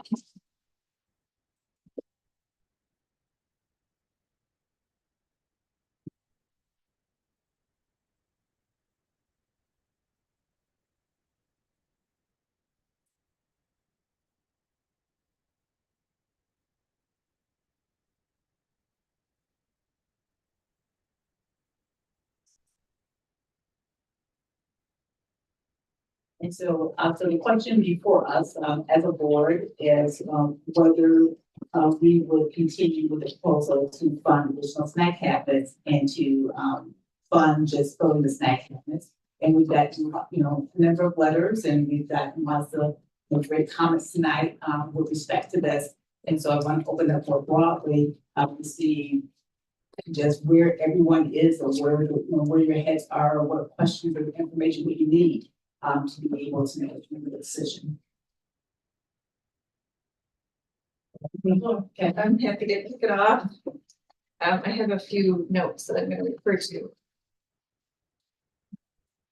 So I want to start by just highlighting the really, really impressive work that our students have done to bring the proposal to where it is today. And I want to thank those students. We heard a lot of great adjectives: passionate, commendable, inspirational, and I think, what a great night to hear hear our students and community members speak so passionately about this important issue, to hear our student musicians talk about some of the capital work that's ahead of us, and to hear the presentation we just heard and Dr. Johnson comments about additional work that's coming forward on academic supports. I think a lot of things are coming together, and I think as we sort of dream about what it might be like to be a member of the school board, it's probably a meeting like this that we really envision. So I think it's a great night, and I just want to first really thank our students as well as the community members who supported them in bringing this issue forward and keeping it at the front of the conversation for several months. So thank you. And then I want to share a little bit about how I have sort of been thinking through this issue and why I'm so grateful to the work of these students keeping this at the front. So I've done a little bit of research, and the number that I found was, the statistic that I found was that about, if you take the population of food insecure students in Illinois public schools, about 32%, or about a third of the students who are experiencing food insecurity won't qualify for free and reduced lunch programs. So there's a big gap. We heard, a few of our commenters spoke about that. And if you translate that into OPRF numbers, I think, again, these are my own numbers, not really verified by any of our administrative colleagues, so anyone can correct me. But if you take our numbers, I think we have on the order of 600 kids who qualify for free and reduced lunch, which means that gap would be about 300 kids who would be experiencing food insecurity, but not eligible for those food support programs. So I think, that's one way of understanding this really is an important and urgent problem for us. And I think there's also, there's anecdotal evidence, even about the lunch, free lunch programs or free breakfast and lunch programs not being enough food, teachers who bring food and snacks for their kids to help them get through the day. There's, I think, a lot of good evidence here that we do have not only a kind of a human problem, but also because food insecurity follows other kinds of patterns, including differences across racial groups. There's equity dimensions as well, and we've heard, I think, well explained that it's really hard to learn while you're hungry. So I think this is a really great moment for us to address a really important problem, number one. And then I think number two, so then the question is, what's a, I don't know about the best, but what's a good solution to that particular problem? And I think best practices for sure call for a universal approach in which access, food access is rolled out to everyone, as opposed to a model that works on identifying, who may need that specific help, if possible, right? And if you look at models like the food pantry model or the community fridge model, those are open to all. There are 9 states in the US that already have universal free breakfast and lunch programs for all their kids in all their public schools. That includes our neighbors, Michigan and Minnesota. And actually there's a Illinois law, which was passed in 2023 called Healthy School Meals for All, which calls for all public school kids in Illinois to receive free breakfast and lunch universally, and it's unfunded, unfortunately. So there's advocacy work to be done there for sure. Again, my own estimate, not supported by any particular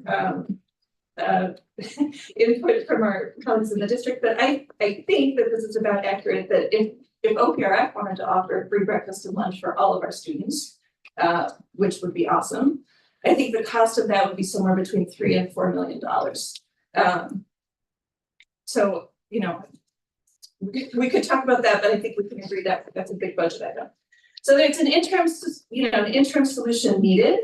And I think that the proposal that the students have brought to us is a really compelling interim proposal. It's relatively affordable at $157,000.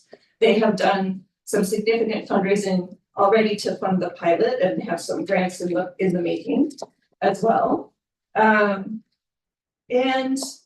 the proposal that they brought meets a lot of the good design principles, such as universal access that we've talked about. So I think it's a really, really compelling proposal to a really, really worrisome problem. I guess those are kind of my perspectives so far. So I'm what I'm looking forward to in this conversation are really hearing from my colleagues and then also hearing from our district leaders regarding the approach that's in front of us that the students have brought forward, which I think is compelling, or whether there are other ideas that have those same best practice, good designed, well-designed components that can also get to the problem, especially the problem of those 300 or so students that are in our school who may be experiencing acute food insecurity. And I think it's urgent. And I think investment in this is well aligned with our goals and well supported by our community, as we've seen in comments tonight and the letters we've received. And then I'll just conclude by saying I really look forward to, in the next few conversations, finding out what we can do as a board to really address this issue in a way that's substantive and in a way that's quick and in a way that really supports the good hard work that our students have done so far. Thank you. Others? Tim? I will repeat Kathleen's comments about our students. The fact that the students brought forth this proposal beginning the second semester and by the end of the second semester it actually that's really impressive stuff. And the advocacy that we see from our students, going out and talking to local elected officials, talking to other public agencies, talking to us, talking to the administration, I think that's been really impressive advocacy as well. So I congratulate all of the students that have been part of this and the parents who have been mentoring them. You've really done a terrific job bringing this proposal to this point. That said, I have some challenges with the proposal as it is. And I just want to sort of pull out those threads and maybe suggest at least one alternative and sort of suggest what would be meaningful to me in terms of going forward with approving public funds for this proposal. So no doubt, food insecurity is an incredibly important issue. It's on the rise in our country. It's on the rise in our community. Beyond hunger has been sounding the alarm for the last few years. We know that with ICE enforcement action, people are not able to go to work. People are not able to go to the grocery store, and we know that throughout communities, not only ours, but communities across the country, food insecurity is on the rise. This has been an issue that's been on my radar screen for probably 30 years. I have been a longtime supporter of the Greater Chicago Food Depository and hunger. When I was at CPS, that was when we implemented free breakfast and lunch for all students at CPS. At CPS, when I was there, that's when we decided we weren't going to do snow days anymore because we realized that tens of thousands of Chicago kids weren't going to eat those days because they were having 2 meals a day at their CPS schools. So it's an issue that has been on my radar screen for a long time. Food insecurity, though, it is a defined thing, and I think that what's interesting to me about this proposal it kind of redefines what it is that it's trying to get at. It's not food insecurity so much as hunger, and hunger is kind of defined as I'm a student and I feel hungry right now. I am keenly interested in attacking food insecurity. I have no doubt, Kathleen, that there is a cohort of students in our high school that is adjacent to the families who do qualify for free or reduced lunch. But those families, because it's either an intermittent food insecurity situation or because they don't qualify for the federal standard for free and reduced lunch, there is food insecurity in those homes. Those kids are coming to school hungry. They either can't bring food, can't buy food here. And I think in the district we do have an obligation to try to reach that cohort. I don't know how big that cohort is. I don't think any of us do, and certainly the proposal kind of extrapolates from national data. But it does not give us any indication of whether we're talking about 5 kids or 50 or 500. And you kind of done the same, you extrapolated from state data. This may be a really significant problem. The point is, we don't know.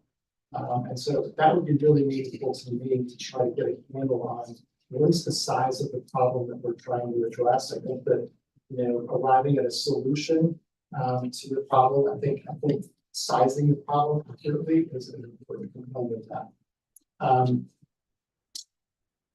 I had a chance, along with Audrey, to meet with a number of the students that are behind this proposal in late January and February.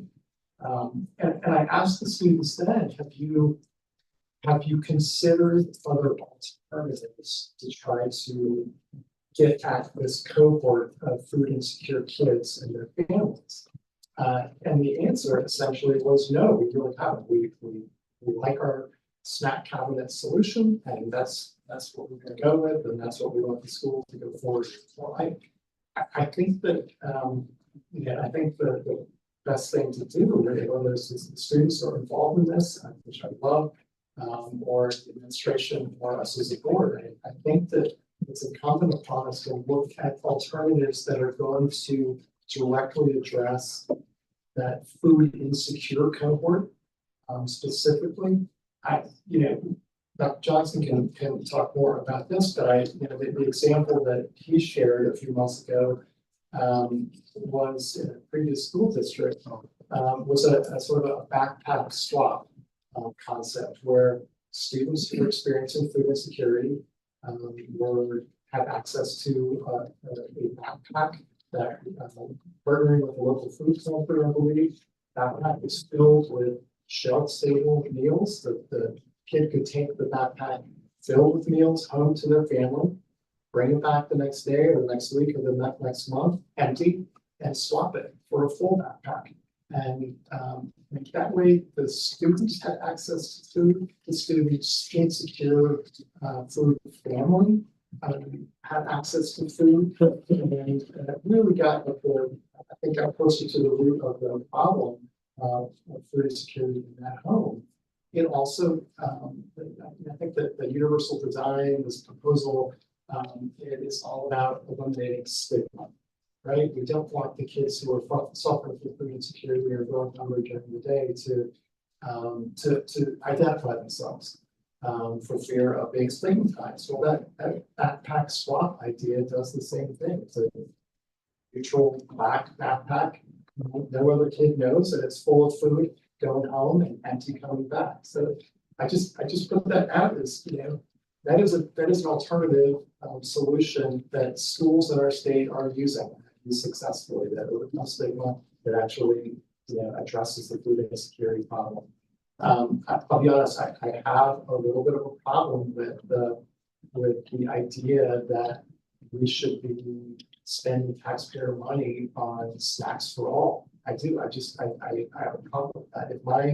If my affluent neighbor's kid forgets to grab the granola bar, leaving their well-stocked pantry at home in the morning, and then come 11 o'clock in the morning, their tummy starts to rumble a little bit. That is not a food insecurity problem. It's not. That's an executive functioning problem. I really have a hard time asking taxpayers to buy granola bars for that kid when they have a well-stocked kitchen. So that for me, the lack of knowledge about who the food cabinets are serving, that's the other piece of the puzzle for me that I would really like to get some clarity on, and that's gonna lead to sort of how I end this. I know that we have some survey results and some data from the students about awareness of snack cabinets, and some kind of preliminary results about how many kids have actually accessed the snack cabinets, and that's great. It's a great start. But I would really like to see clear understanding of exactly who is accessing the food, how they're accessing it, and whether in fact they're in that true food insecure cohort that I'm most keenly interested in serving. We're not gonna get that information based on the 3 weeks of experience, but I could see, doing a more rigorous pilot, a short-term pilot at the start of next school year, where we really think through how do we track who's accessing the food? Are we reaching the student population that we want to reach? Or is this really just, the other possibility is we've got 10 kids that go in and during first period and they grab 15 Nutrigrain bars and that's all the cabinets are empty. Right now, we don't know. We don't know who's accessing the food. And we have no idea if we're reaching the population that we want. So that's, I also am open to continuing with the snack cabinets and expanding the tax cabinets if the district is not paying for it. So that would be another challenge to the students who are involved is, they've already found over 100 donors in a very short amount of time. If students are able to increase that donor amount, that donor level, and fund this through philanthropy, I think most donors, most philanthropists are going to require a little more rigor and a little more definition as to who's actually being helped and how. But I have no doubt that there are people in our community who choose support this. That's where I am. Jonathan? So, trying to find the, so I definitely, align with Kathleen. I've thought about this quite a bit and I've processed this quite a bit. But I also hear what Tim's, lining, what he's, focusing on as well. And there's real merit to those points.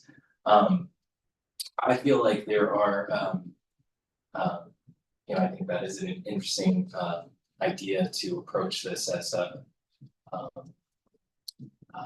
investment and an encouragement for this very engaged, very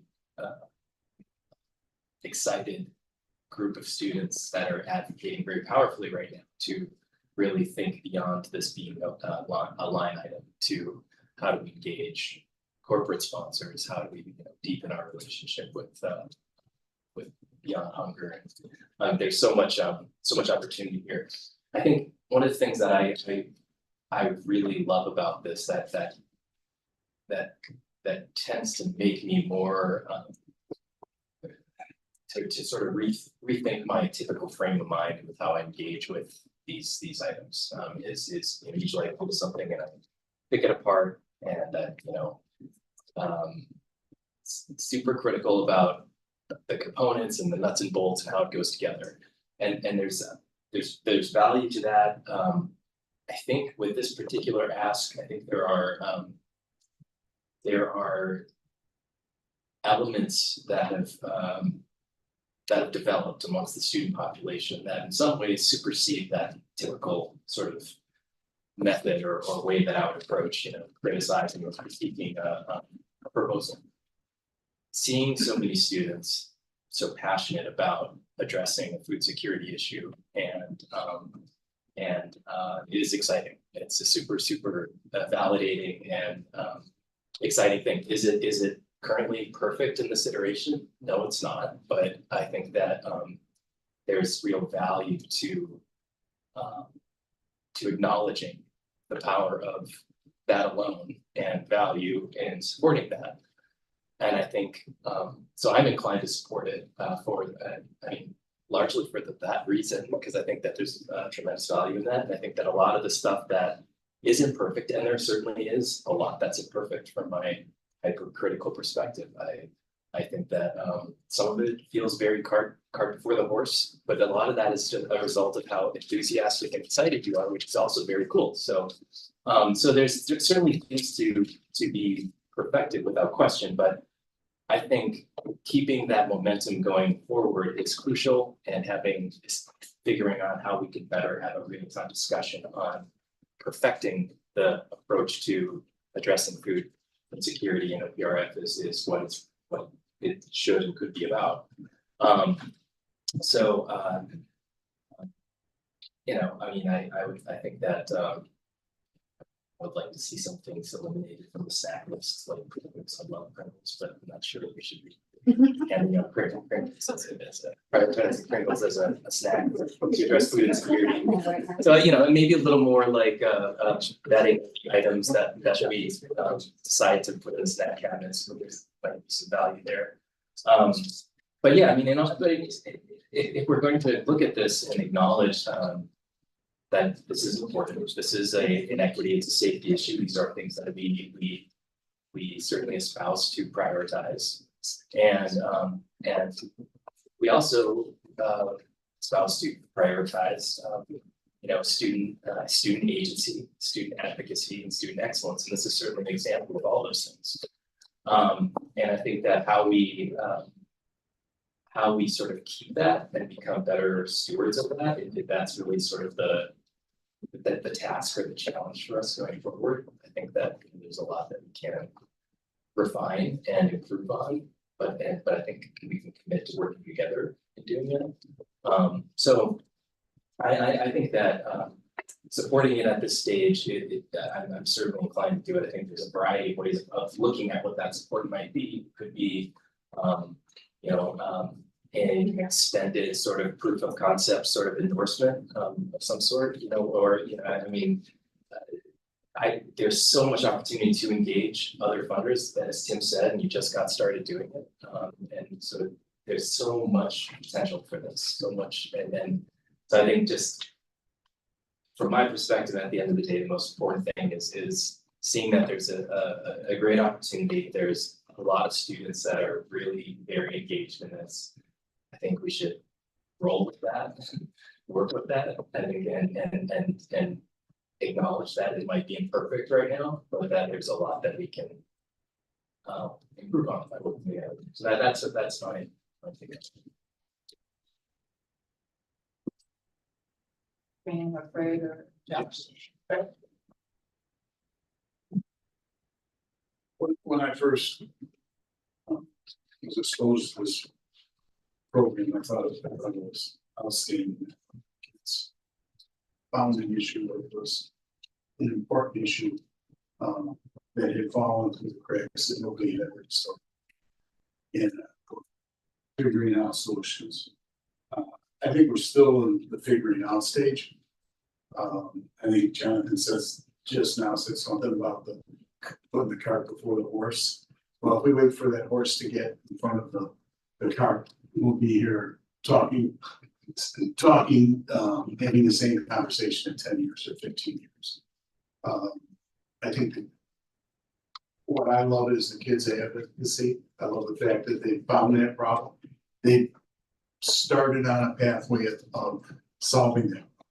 And I think we can help direct them. And I would hope that they would stay involved and don't want to just pass this off to the school district. Okay, I think it's really, really important because for the kids to drive this, they have to be the guy in the front of the bus.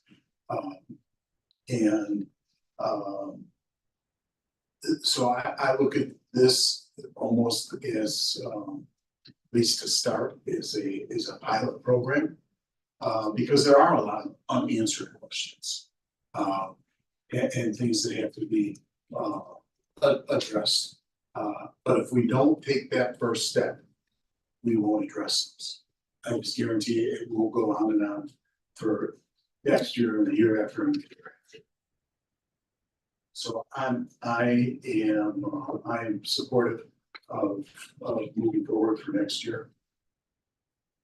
And setting up some kind of a formal arrangement with the kids and their organization, whether they become one of these books or however it might be, or it might be a kind of a student adult youth mixed group.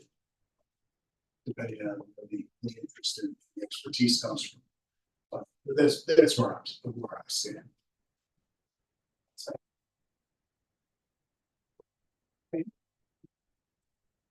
So first of all, tremendous credit to the kids for the advocacy, particularly on issues that are about caring for others. I think it's terrific.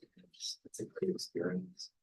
I also think tonight's conversation is not an all or nothing kind of conversation. It's chances are this is going to require a few more discussions, notwithstanding the need to address a very legitimate issue. And I think the materials do a good job of explaining the difference between somebody who is receiving free and reduced lunch and who may yet still have issues of hunger and food insecurity. I have a few questions about the materials, but before I do that, I'm curious to hear our administrators, because you've had a chance, I think, to work with the students, set up a pilot program. I'd love to hear your take on how you're looking at this proposal, how it's gone so far, what's in your minds about how would this need to look if we move forward with it?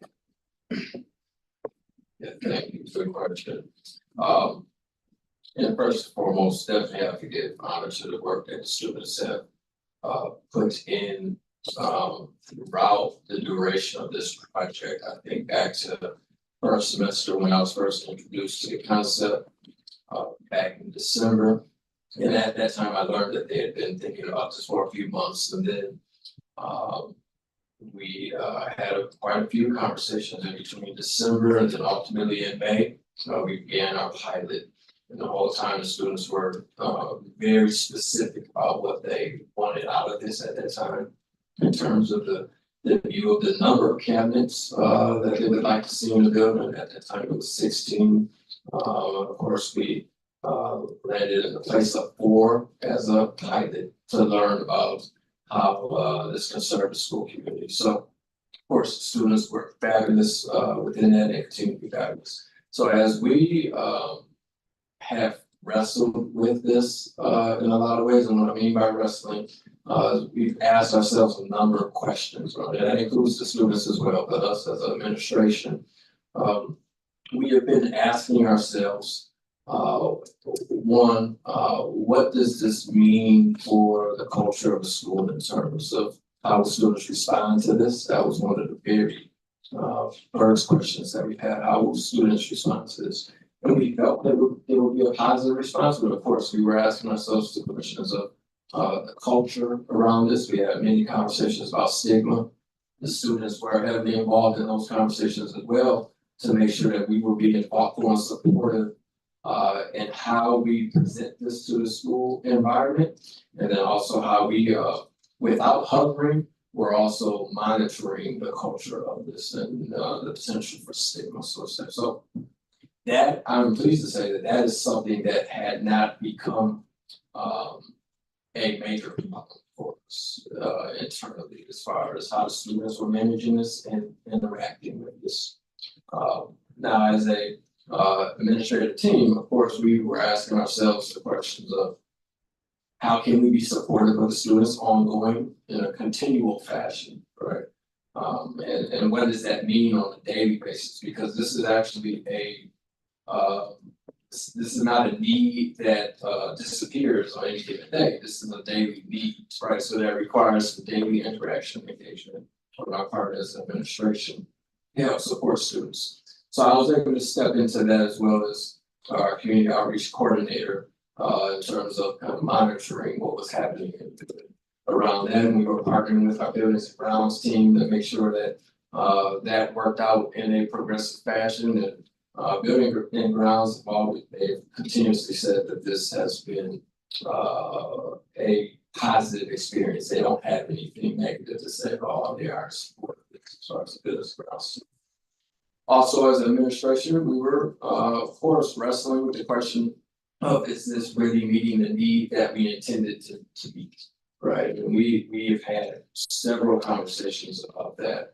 And we honor the whole idea and the concept of universal design. And we understand why our students would approach it that way. We understand that. But we were thinking internally, how do we make sure that we are getting to those students that really have this need?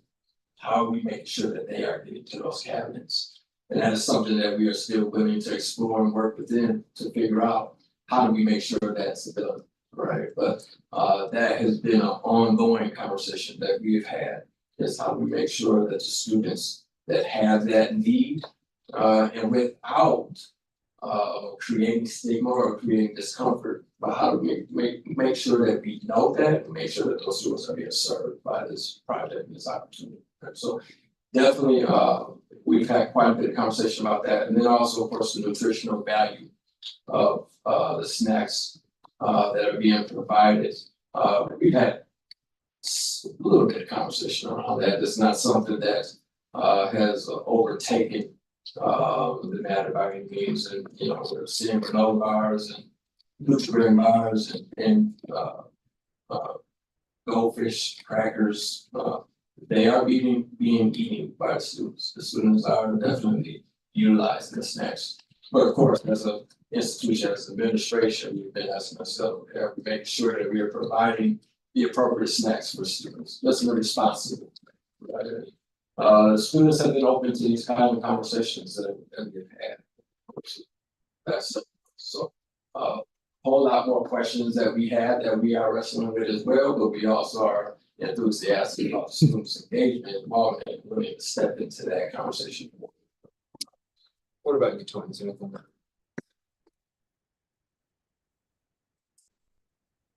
I think where I come in and I have been privy to a lot of the conversations with the students. My role is more, you know, there's been a lot of $150,000 asks this year that I've had to say no to, as we've kind of trimmed our budgets down to live within our means.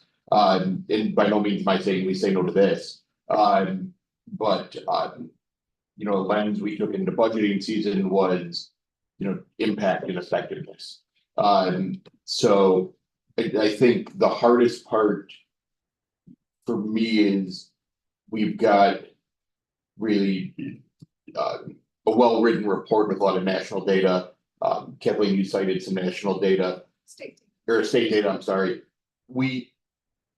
It's hard to hear, like, I don't think we have a grasp on what is the OPRF need yet.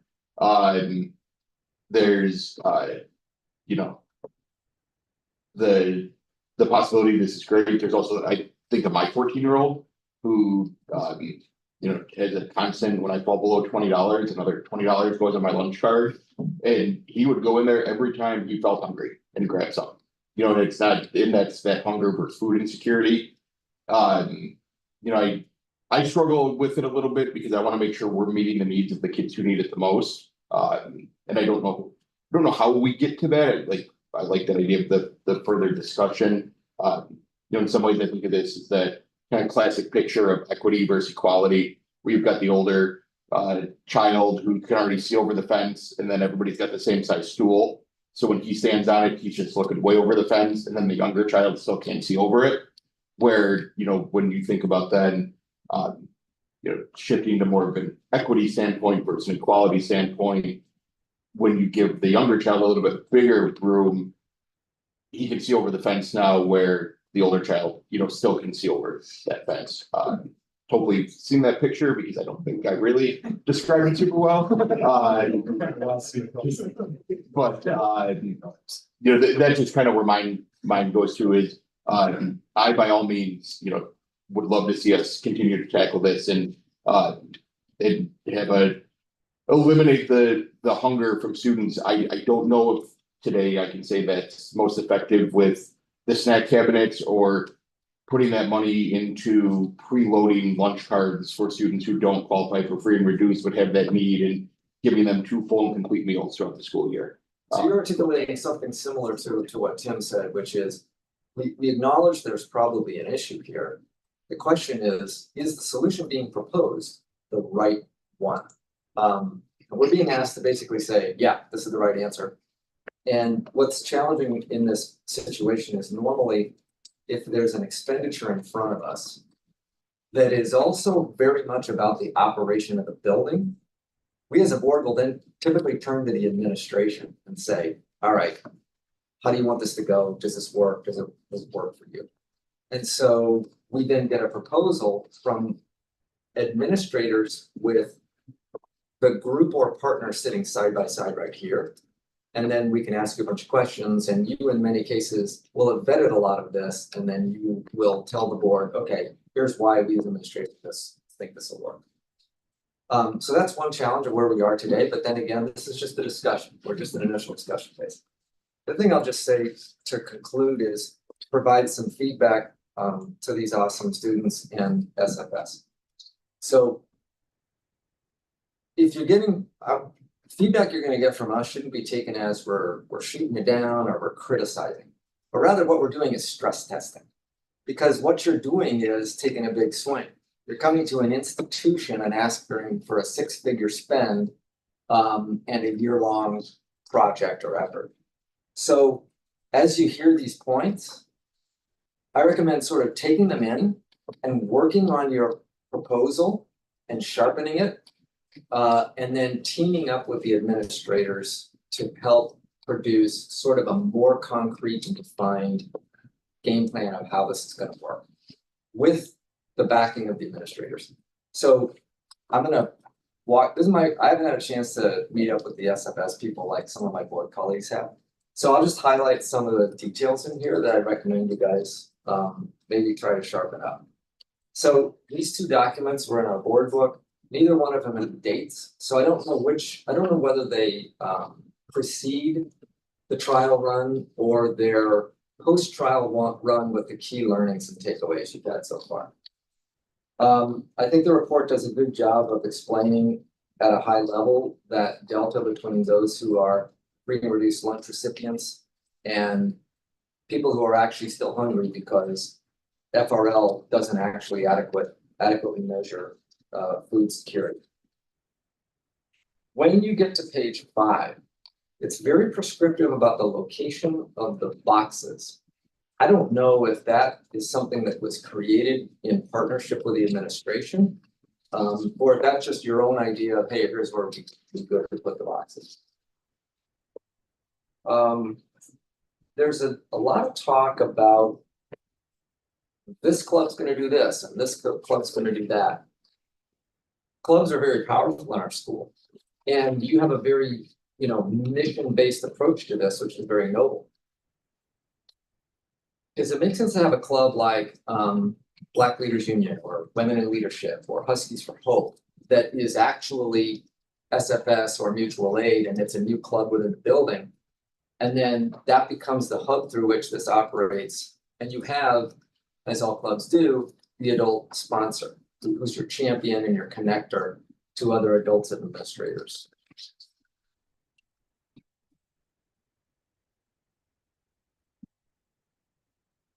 The funding is a little interesting, you've got in your sources table some donations that have come in so far.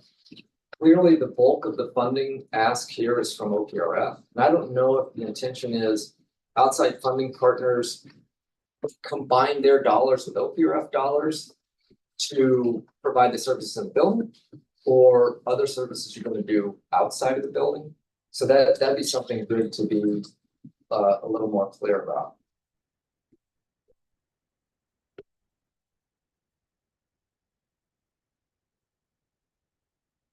Okay, my last comment then is on the financials that were presented. What is the sourcing plan for these snacks? That's an obvious question because the buying power of the school is pretty good in terms of wholesale purchase of food items. Does it make more sense to leverage that in some way? That'd be a natural one of those areas where having clear partnership with the administration would be good. Did you partner with a nutritionist to help create this snack list? Oh, I see all the enthusiastic nods. Okay, I'm glad to hear that. Just curious, and then you've got what I think is wholesale pricing for these line items. Again, I don't know if that's your own research or if that's school buying power. I got somebody who wants to say. Yeah, that list is outdated. The nutritionist with Beyond Hunger worked with us to create another list. Well, they're all smart snacks. All the snacks in the cabinets are USDA smart The snacks. same that the lunchroom would hang. That Okay. list there is what we use to create the budget estimate. Yeah. Okay, That is the budget table that we use to create the. okay, but this is a good highlight because, Graham, I don't want to interrupt, but this is supposed to be a work session. I just. sorry, I'm not allowed to talk in this direction, but let me just say that if the kids were to hear me, I would say, let's put the updated food items list in a combined kit book. So those are my feedback points, and like I said earlier, this is not the end of it, but that'd be my advice and guidance on. a very good list. administrative. Yeah. And we'll continue talking, Graham. If there are other questions, we can definitely follow up through Dr. Williams. Other questions. Josh, was there comments that you want to make? So I'm skeptical of the public-private partnerships. I don't know, now there's so much stuff seen on the money from the National Foundation. So kind of investing in something on the hopes of raising more money, some policies is not something I'm really interested in. I'm not. I like the universality that's in my peers have talked about. Either looking into lunches or, across the board.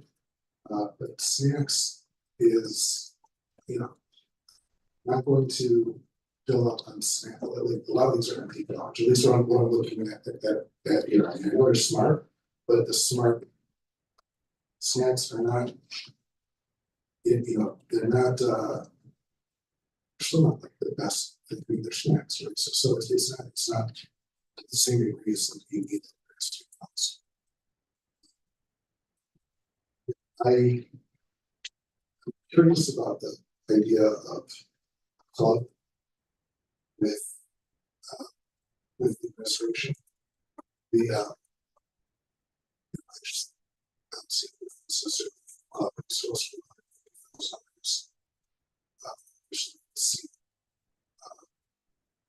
I think that there's, and I'm curious about the dollar. Okay, so we just talked about how snacks this year which is not snacks to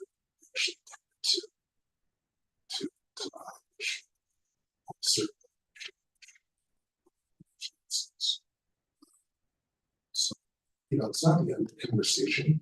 I'm more leaning to looking to whole meals, the university. I know there's federal funding or something like that in limited circumstances. But we kind of get back to the same conversation we had a year ago about how much more federal funding. So, and at that time we took private so that so, I think I was just thinking out loud that it's not. I'd like to explore some of these alternative ideas about the strength of snacks is not super convincing to me. The idea of food security or in a universal fashion does attract me, but I don't think it's but to the students' credit, we wouldn't be having this conversation if they didn't make us up. So I think that there's a lot of credit that goes to the conception of an idea. So I think more to work on it. Brand, to your point, that's what I would love to see as well. Is something with very reliable data. We've also seen, I think we've seen this number grow a little bit more time as well. To is now, and I think that we so I understand with much actual estimate.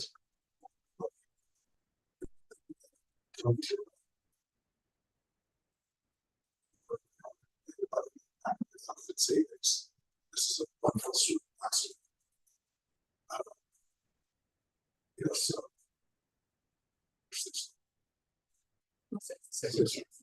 So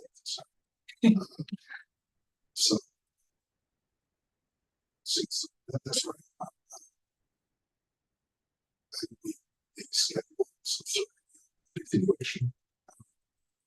Yeah, so the intent tonight, this was the future agenda item, so the intent tonight to have discussion is the agreement that we want to bring this back to the board as an action, right? We want to bring it back for a formal presentation and action, which is what we typically do for items that we're gonna take action on and that we're gonna vote on. So as I'm listening to everyone, I mean, what I am hearing is that there's definitely interest in having further conversation, but fleshing out some things, right? And as everyone said, I really appreciate everything students have done. I think the work is absolutely amazing. I appreciate dedication. Jonathan, I was at one point disagreement I have with you. I don't take away the rigor because it's from students. I'm sorry. And I don't take away the rigor because the proposal is from students. I think the rigor of understanding what the size of the issue is, requiring additional detail. I think that that's part of students' work, of what they do to grow. And so for me, just to be very clear about where I am, I'm more on Tim's side. My question throughout this is who are we trying to serve and who are we trying to help? And is the solution before us going to really help those students who need help? And I am absolutely for food insecurity. I volunteer Beyond Hunger. I support, Beyond Hunger, Chicago Food Repository is an important issue. However, I am challenged by not knowing if the food is going to the kids who really need it. Because what the students have done, I think, is a really great start. I don't necessarily know if this is the right solution for our kids and families who are experiencing food insecurity. And if there is a way for us as a district to support this in a way that we are definitely getting to the students who need it, whether it's what Tim mentioned, a food pantry in the school, backpacks, ways of discreetly getting food.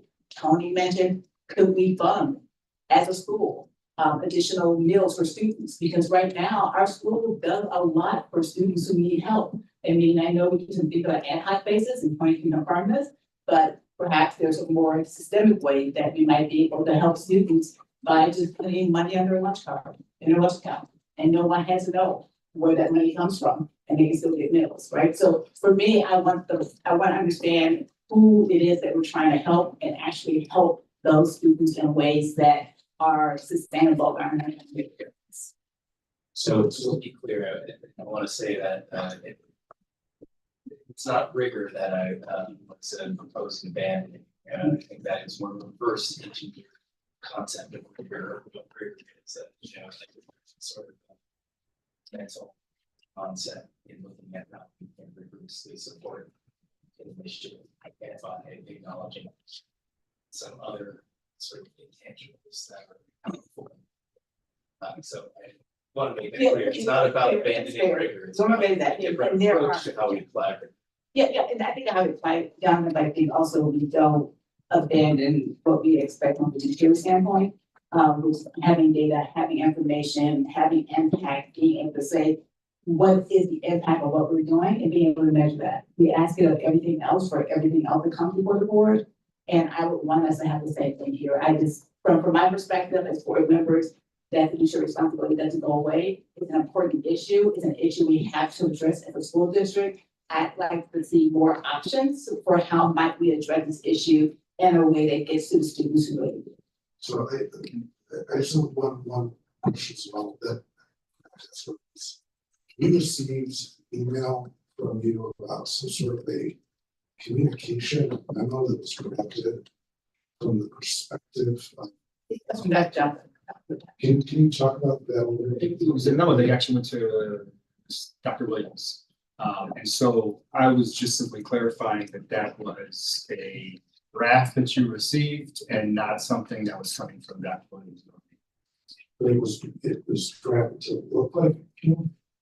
I don't know exactly. Dr. Do you want to speak to it? Dr. Rose, I think it was drafted as an example, Yes. or something. Yeah, it was I just wanted to clarify. as an example, sent to me, as an example of information that we could share.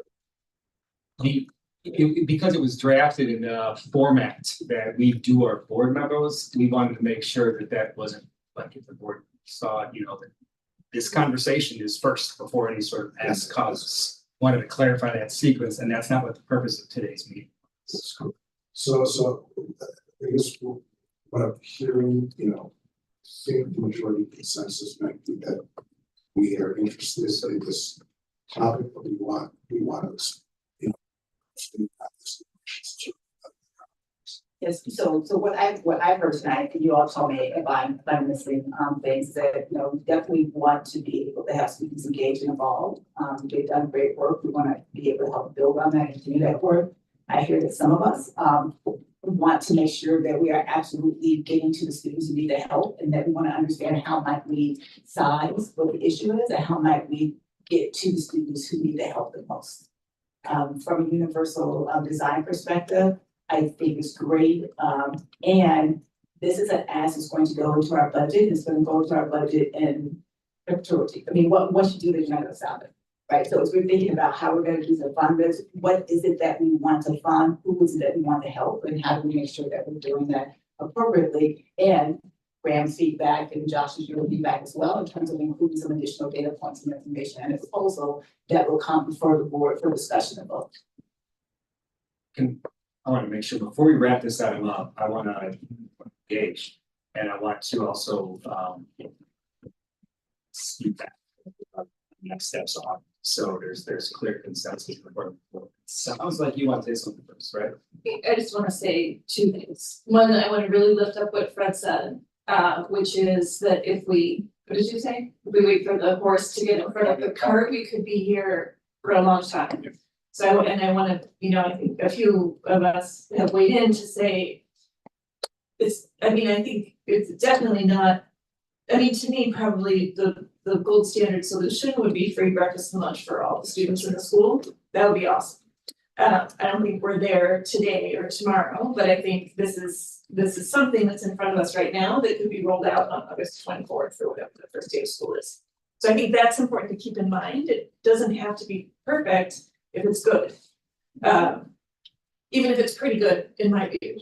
And then also I just want to highlight again how hard it is. I really hear what my colleagues are saying about that we, resources are limited and we want to support the students who need the support 100%. But the whole point of the universal design is that in supporting 1,000 students who might need a granola bar, the 300 kids who might be really needing that granola bar are going to get one.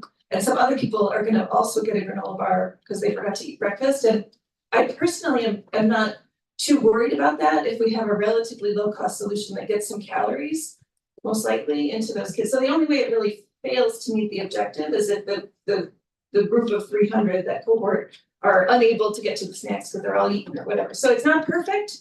But, and it's not a, it's not a grilled chicken sandwich either, for sure it's not, but I think it's pretty good.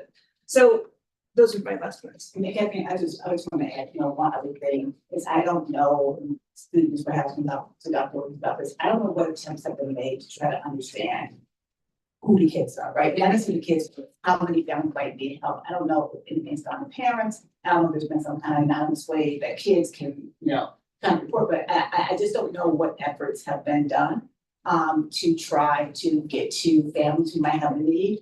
Nor do I know that if we know what the perspective is of parents and families who have this need. We have a solution, but I don't know if we've talked to the people who are food insecure or had any kind of connection with the people who are food insecure. Perhaps we have, but I don't know, so that's how I'm housing it. I do think it's important that when you think about how you help people, help communities, nothing for us without us. I think it's really important to figure out how do you get the perspectives of the people that we want to serve to say, is the solution that we have something that you find helpful? We have nothing, we have no data about that. And I'd love to be able, I don't know how, but I'd love to be able to figure out how do we do that as well, because it can come across as a bit privileged to say, here's the solution, but we don't know if that's a solution for you. Yeah, I hear what you're saying. I mean, for me, one of the powerful things about this is that the kids have designed it in partnership with their friends and students that they know and all kinds of. So I think we have some of that input because we're hearing this from the students who would be served. But I acknowledge that. So, can this? No, I was just gonna say that I hear what everybody's saying, okay? And yes, in a perfect world, we would know exactly which students need to be served. Right? And we would target them in some way or fashion. And I think exactly what you said, that if you serve the greater, you're going to get those kids, you know. The other thing, in a perfect world, we would also be able to follow those kids from an achievement basis. All right, by feeding them, does that mean that they're, you know, are they going to achieve better? All right. We would hope and we would think the answer is yes. All right, but you know, until we can figure out a way, if we ever could, okay, to get those kind of dynamics, I mean, I think you gotta take the first step. You gotta take the first step down there. If I could offer here, as I'm listening to this conversation, and this is important, this mirrors exactly the type of questioning we've done of ourselves as well. Here, these are the kind of conversations that we're having internally about how to best go about serving our students and meeting this need, right? So this here is a clear example of exactly how we are also trying to think this through in the best way. And in different ways, and maybe even thinking about putting in some additional team members to help us through this, right? Look, this is, I just want to say this is a clear example of how these conversations have been for us internally as well, to make sure that we're being responsible. So if we are we find some sort of so I think that it's one of our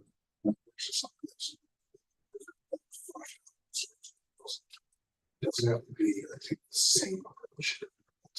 Just, you know, here's what a extension of free lunches looks like. Here's what.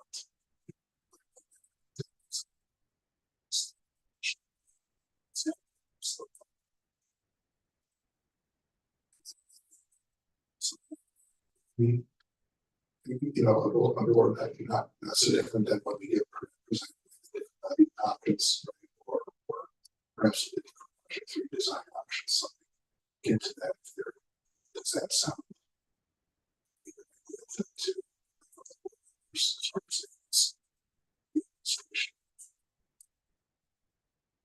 I see what you're saying, but I think that I'm inclined to keep it in the actual what's been requested and follow more Graham's line of reasoning. And there are things that can be fine-tuned and better fleshed out, and we have a couple months till the August meeting, and there's a huge nice chunk of time to just maybe think through some of that fine-tuning. I think that's what I'd like to see. I think that seems to make most sense to me. I think this work could go and have a variety of tributaries and as it goes forward, but I think just focusing on the initial concept and giving full opportunity to think that through and validate that concept for us makes the most sense. Okay. Be my last comment. I resist the notion that if we don't decide something right this second, we've got to be done. I think the proposal is close. What we provided in feedback is here's where shoring up is needed. We couldn't even go to action right now on this if we wanted to, because we tell Tony, hey, go spend 157K. Is that him going to Costco, or are we sending the kids to Costco, or so Sam's Club. So you're close, but then it needs to be, like I said, Tony comes back, yes, the best kids, here's the game. So, nope, not ready yet. Go ahead. But I understand that we're not ready to make a decision tonight, but I'm just saying as a path forward, I think it's, what I'm hearing is we're at a place where kids can continue to work with the administrative team to come back with a formal proposal that addresses some of the issues that you've identified, And then at that point, we would be ready. An actual proposal for expenditure on something basic, very much inside the walls of the building. Correct. Okay, so I think we're very good. We're pretty. We did not. Ship grants.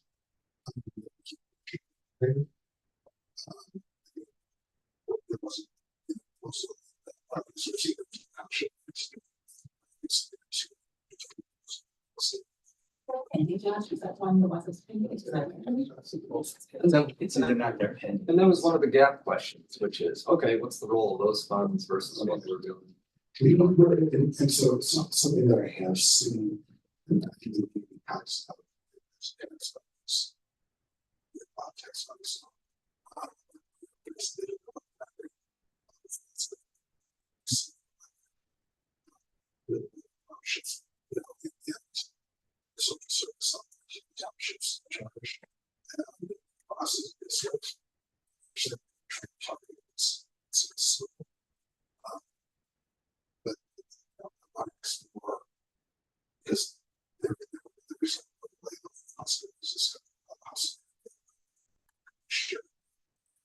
Theoretically, it could follow the youth services or the collaboration model, because obviously if the student's hungry, chances are an entire family is hungry. Yeah, I just want to, so there's a few things I want to point out or express generally as we figure out, as we walk away from this meeting and figure out what our next steps are. First, I want to point out that the target audience that is identified by this proposal is students in this school, right? That really is that focus. The backpack model that I talked about before, and I've shared that in several of the meetings. Yes, that was students, but that was it was families. It was a food pantry model in a school. The food was not consumed in the school, nor adjacent to the school day immediately, right? I mean, unless the future days after its first receipt. So the ask that we have in front of us is specific for that target audience. And I want to share that that was my background that you described. That's the experience that I had in East Illinois Food Bank down in Champaign. And the food pantry at Centennial High School. This is such a unique ask.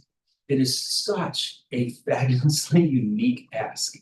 It really has taken several conversations of our admin team to really kind of grasp with that idea. The board loves to ask us about comparable districts. It ain't happening with this proposal. I don't know of other school districts that's doing something like this. Right? This is really a very unique proposal that's come to us for the students of this university design. At least in my experience, from what I understand, in my conversation with superintendents, that's there. The universal models that do exist, that I'm aware of, you named the 9 states that provide that for free. Yesterday, I had a chance with some other superintendents to talk to Senator Harmon about where he was with the state of Illinois with that similar. There's a House bill and a Senate bill that is named for this, and of course, right, the answer that he gave is the answer. He's in full support. He needs whatever $1 million, right, to make that happen. We've talked about praise for the kids throughout this whole process, and all of that echoes. I'm not going to repeat all that again. One thing that hasn't been shared fully is that once these snack cabinets got in place, how incredibly detailed and organized the students were in collecting data and organizing that based on, you heard a little bit of that in their comments about how they were tracking what was in the cabinets when they went there, tracking what was seen on the floor around it, and, to address some of the concerns we had named. So getting my head around it and our head around it as a team has been a process, that's for sure. So I want to repeat back kind of the categories that I think have been named, and we're going to have to go back and listen to this conversation and make sure we're kind of hearing the board. But I hear kind of first there's clear. I hear that there's general interest from the board, maybe even more than general interest in the board. There's agreement. There's willingness to continue the conversation and continue the conversation from a funding perspective as well. Okay, that's what I'm hearing from this conversation generally. That's important.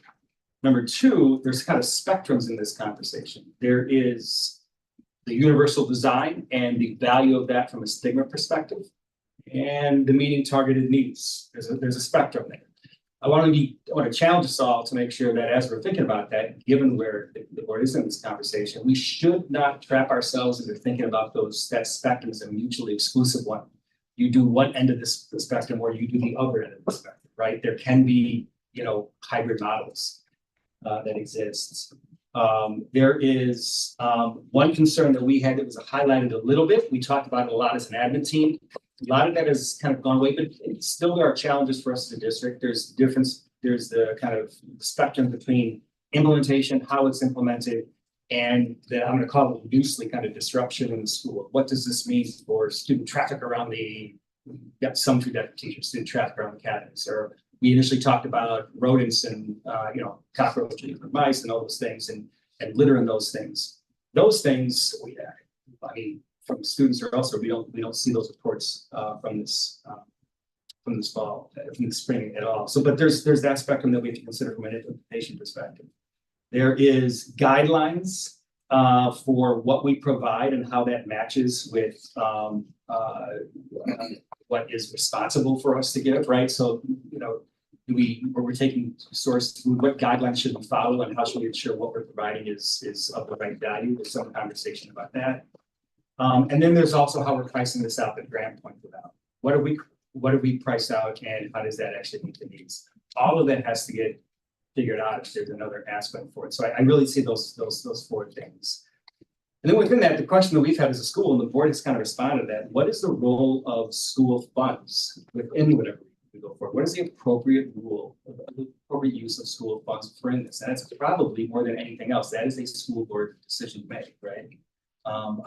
Where should we put the funds we receive when they come in? And I think that, to reiterate what I said at the beginning, it does seem clear that the board is interested in some level of funding something, as long as we wrestle with the spectrums that I was talking about and kind of try to hit a sweet spot as best we can. That's loosely what I'm walking away with. Is that and in doing all of this, we want to work with kids. Of course, continue the work with our students and our admin to figure out what this is.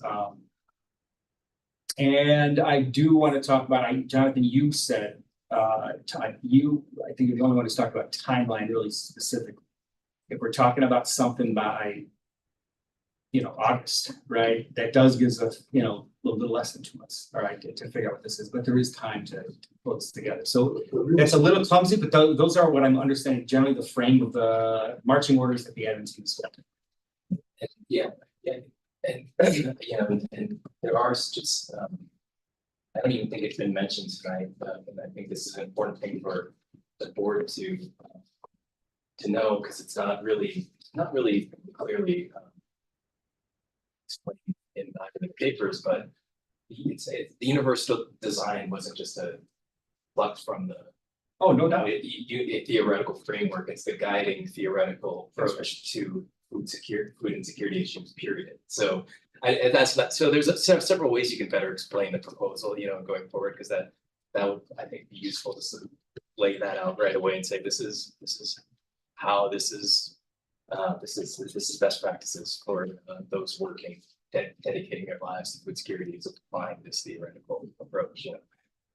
I don't think it had been mentioned tonight, so it's important that it's So just essentially here's what we have right now. So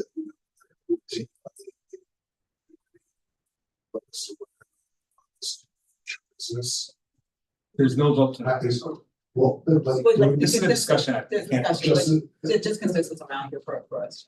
Right, but when we have these discussions, Right, exactly. And as Greg summarized, my next piece is I'm going to go around and just see if we have consensus to have this on the future agenda.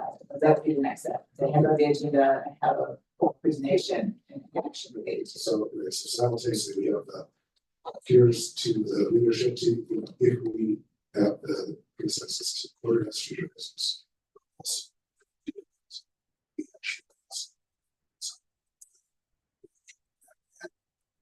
Right, what will come back to us for that future deadline? So. Just making sure there are any other comments, because then I want to see where is everyone with respect to having this come back as a future, as the agenda item. Do we have general consensus for this? Yes, yeah, very much in favor of that. So we will bring this back. All right, very good. And just, I just want to make, I didn't talk about the timing of that, but I'd like to see it come back ASAP, because I do like the idea of an August, Yes. first day of school rollout. And if that's another pilot, I mean, I think we have flexibility in figuring out how do we get that done? But my position is I'd like to see some, With a July meeting. if possible, yeah, something that would allow us, to be addressing the problem for the new school year. Kelly, can I say this, just this, for the first day of school or the second month of school? I mean, realistically, does it add it? I understand that this is a design that we need, the longer it's postponed, the more kids that are in need to lock. I appreciate that. Like, it is the second day of school, the second day of school. It seems to be a huge, obstacle to have this discussion. And I think we should have a solution. I agree with Josh. Look, we started this first sort of quasi pilot at the beginning of May, in the middle of the semester. I don't think that there's a real need to start at the first day of the first semester in August. I understand, I think your probably the overarching point is let's continue to act with urgency and let's get to a solution sooner rather than later. I agree with that. I'd rather the administration bring us a viable solution that's really well thought through, that is well supported. And if that takes until September, I'm okay with that. Anyone else? I also prefer to see it, in August. I think that just keeping the focus on it, and upfront and relevant. It's not intentional, but it's easy for things to get buried once the school year starts and once the agendas start getting piled up. And I think that especially with the pause in our, not having an official board meeting, we have our retreat in July, but it's different. So we have our, as our next board meeting, there's a chunk of time to really look at this, a chunk of time for the administration to engage with the students as well. And also a chunk of time to to also look at the broader funding playing out there. So I would prefer to see it on this as well.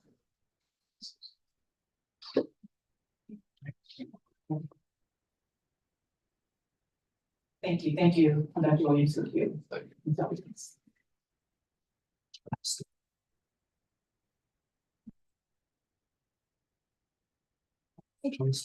Oh, there's a 10 years old. Yeah. I'm thinking you're gonna need me for the next one, so I'm not going anywhere. That's what you're saying. Tony, okay, next discussion item is the mass transit. And this was the question that came up in the discussion last year, and so Kathleen will I'll turn to review and then they get the discussion.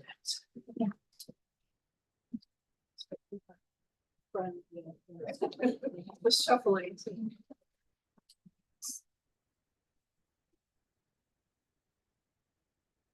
So thank you. I appreciate everyone for taking a little bit of time on this mass transit exclusion topic. And I had raised it as a future agenda item, possible future agenda item, whenever it was that we voted on it in the fall, maybe in September or October. And I think what I had requested at that time is like, we just come back and talk about this in a little bit more detail at a moment when we haven't, when the decision hasn't already been made for the upcoming year. And I think just a couple of questions really, Tony, to help me and maybe us understand how do we, so we take the mass transit exclusion, if I understand correctly, we take the mass transit exclusion, which means we don't provide regular busing for our students because there are public transit options available to them to get to school. Yeah, they were one of the few districts in Illinois that has such an ample amount of public transportation that it essentially meets the need of the school busing system. And just to clarify, that's for the general education population, and which is why we still provide transportation for special education. I know during the campaign period, when I was running for the board, it was an issue that came up from time to time. People would raise, in particular, you know, the kids in the far corners of River Forest or far south of Park are pretty far from school and pretty hard for them to get there. So I guess one question that would be helpful for context is just to understand, if we were going to provide transit and not take the exclusion, what would that entail? We'd have to, right now, it would have to be bid out to a third party. There's just physically not this space to have our own internal, busing hub. General education bid being written from scratch. 75 to 140 pages essentially of, demographics for the RFP.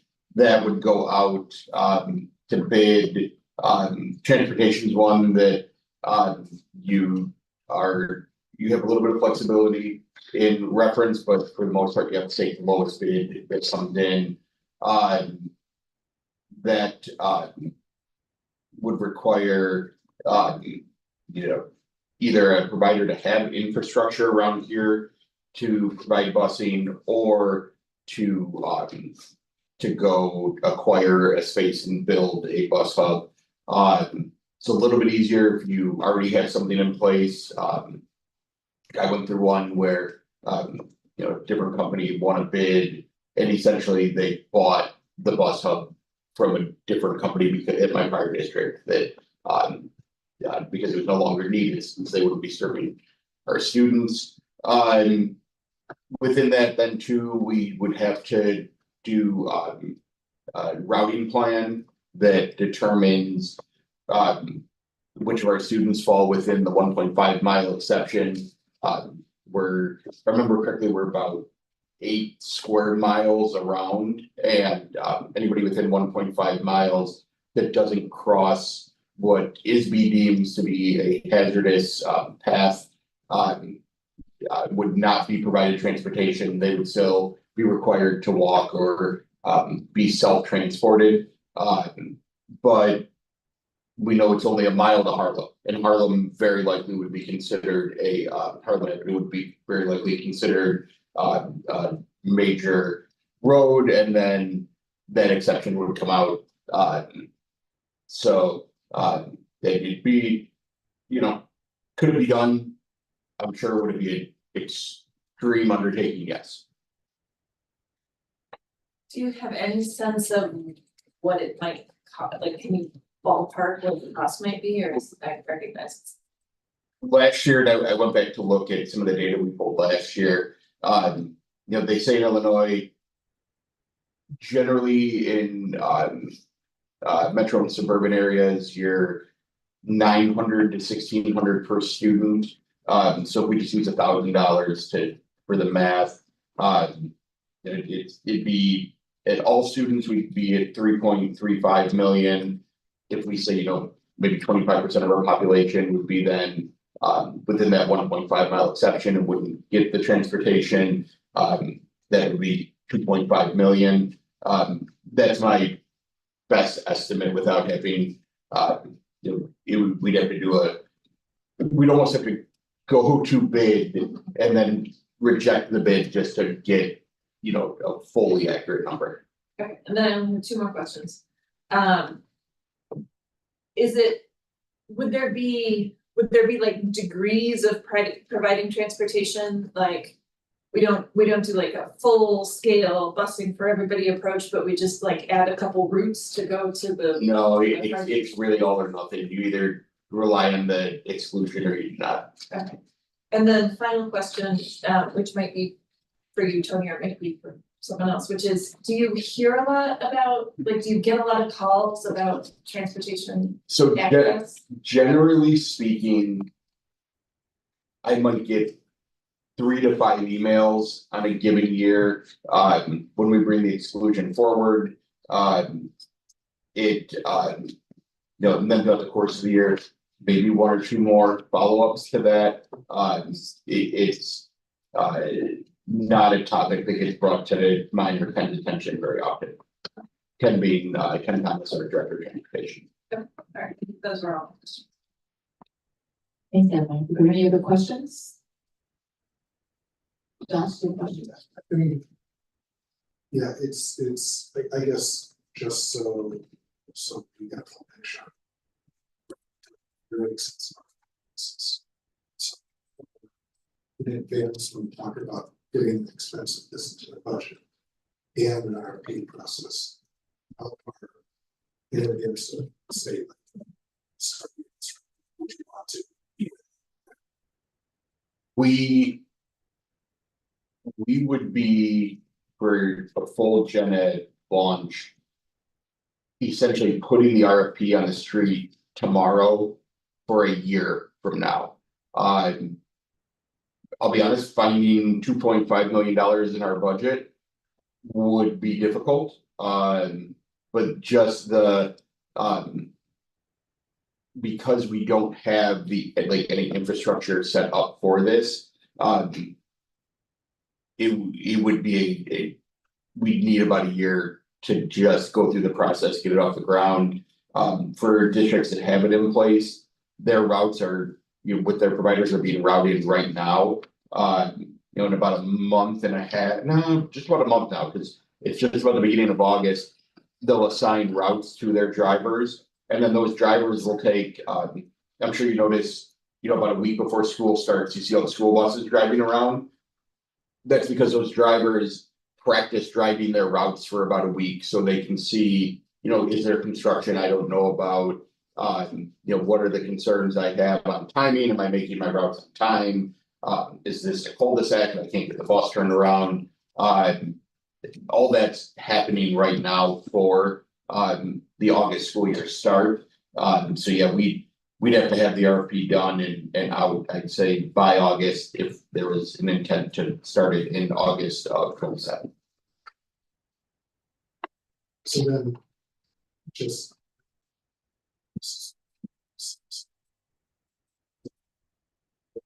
Let's say that we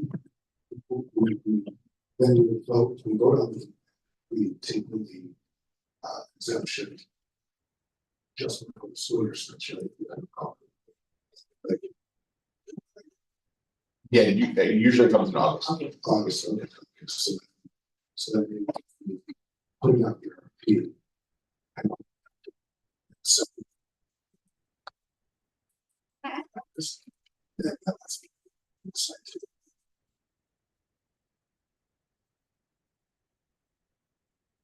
I just have a final comment. I say this every year when the exemption comes up. It's a lot cheaper to exercise political influence to get better service out of Pace than it is to buy a substantial 7-figure annual expense plus the busing study to run our buses. And I will encourage the administration that when poor performance is encountered in Pace, I encourage you to leverage the board. We're lucky to have some quite a bit of good political influence based in our community, and let's use that anytime we're not getting good service from Pace. Yeah, last year at this time, we talked about it and it was my plan, as we got to August before the school year to preemptively send it again. But I wrote a letter to Pace on our letterhead and sent it off to, inform them of some of the issues we're running into with buses causing students to be tardy. Put a phone call in that was not returned. Can I say that, it made a difference? I'm not sure, but I'm happy to advocate for our students again. Yes. Elevate the board is what I'm saying. Yeah, I mean, comment.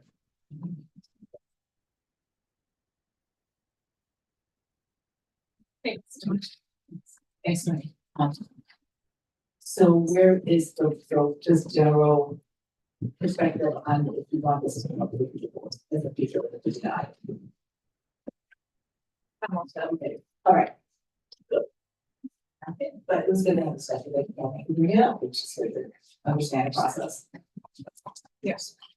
And now our next topic is governance, and the only thing under government, is I sent a message just to say that we're doing, reminder, we're doing our board retreat, July 16th, we're gonna start at 5 p.m. Kathleen, Greg and I had a phone call with our ISB, representative will be with us for that retreat, so we're looking at the agenda and then to get that done, next week. So we have to be out there if you want to. I don't know. Anyone have anything else? Oh, yes, just remind you, for by July 1st, the evaluations are due, the secret eval July 1st, so if you have not yet, give feedback, for Greg, please.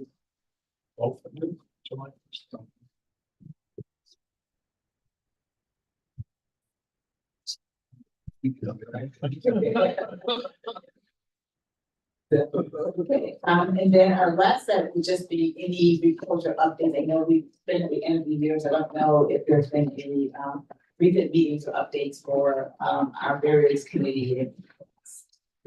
So you also raised something to me that I want to kind of talk to the administration about. There's something to the effect of that the school does not reimburse for out of state travel for extracurricular students. The speech club went to national competition. It was something to $5,000.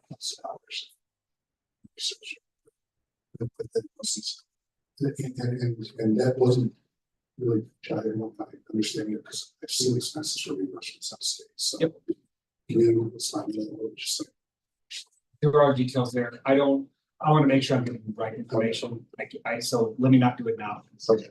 But your question's good. And I know about that topic. It's come up a little bit over the years, not recently for me, but I know where to go. I'll get the info. It was a general concern about. It's speech team specific. Right. It's one issue. Yeah. So I'll. So that, generally, are we divided? I think we did divide it for our athletics. Also for other extracurriculars.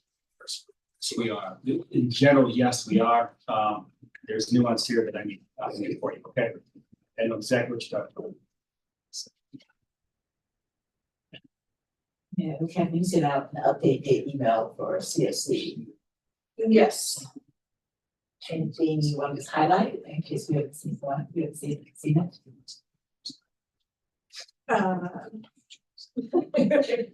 No, maybe my colleague on the CFC may wish to take this question. Dr. Odell's report stands on its own. Jeff, I'm afraid you did a real question. Does anyone have any questions about the CFC? No, I read Bob's article, so I'm good. Perfect. All right. Play by play. What about, were there any other meetings that have come up over the last month for these committees? I know where I thought we had to skip this month, and so we'll be having a meeting in July. But the key thing we've been working on is putting together a forum for other elected officials that would happen in the fall, to be determined.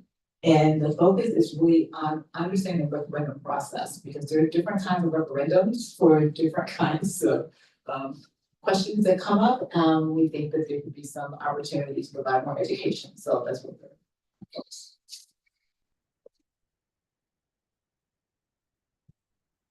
Right? Nothing. Oh, one thing I did also forget to mention, for council of governments, we're trying out this idea of having a civic commons at the library and having like a common date and having a member or members of some of the governing bodies to be at the Oak Park Public Library, main library, just to be available for questions and conversations from the community.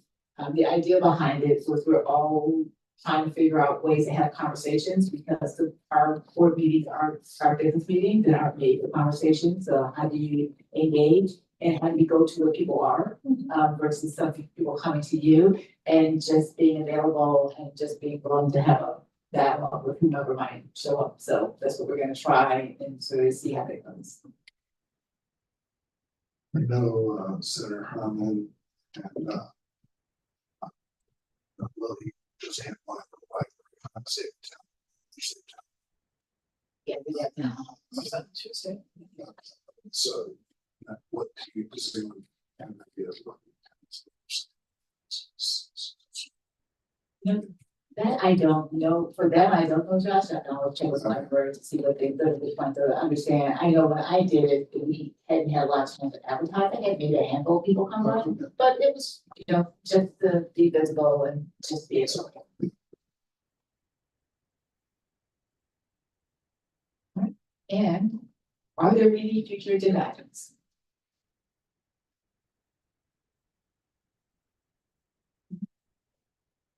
So, at this point, at 11:07 p.m., I'm going to call a recess of open session so we can go back into closed session, finish business. So we're gonna move back to closed session. Okay, may I have a second? Second. All in favor? Aye. Any opposed? Okay, thank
Go.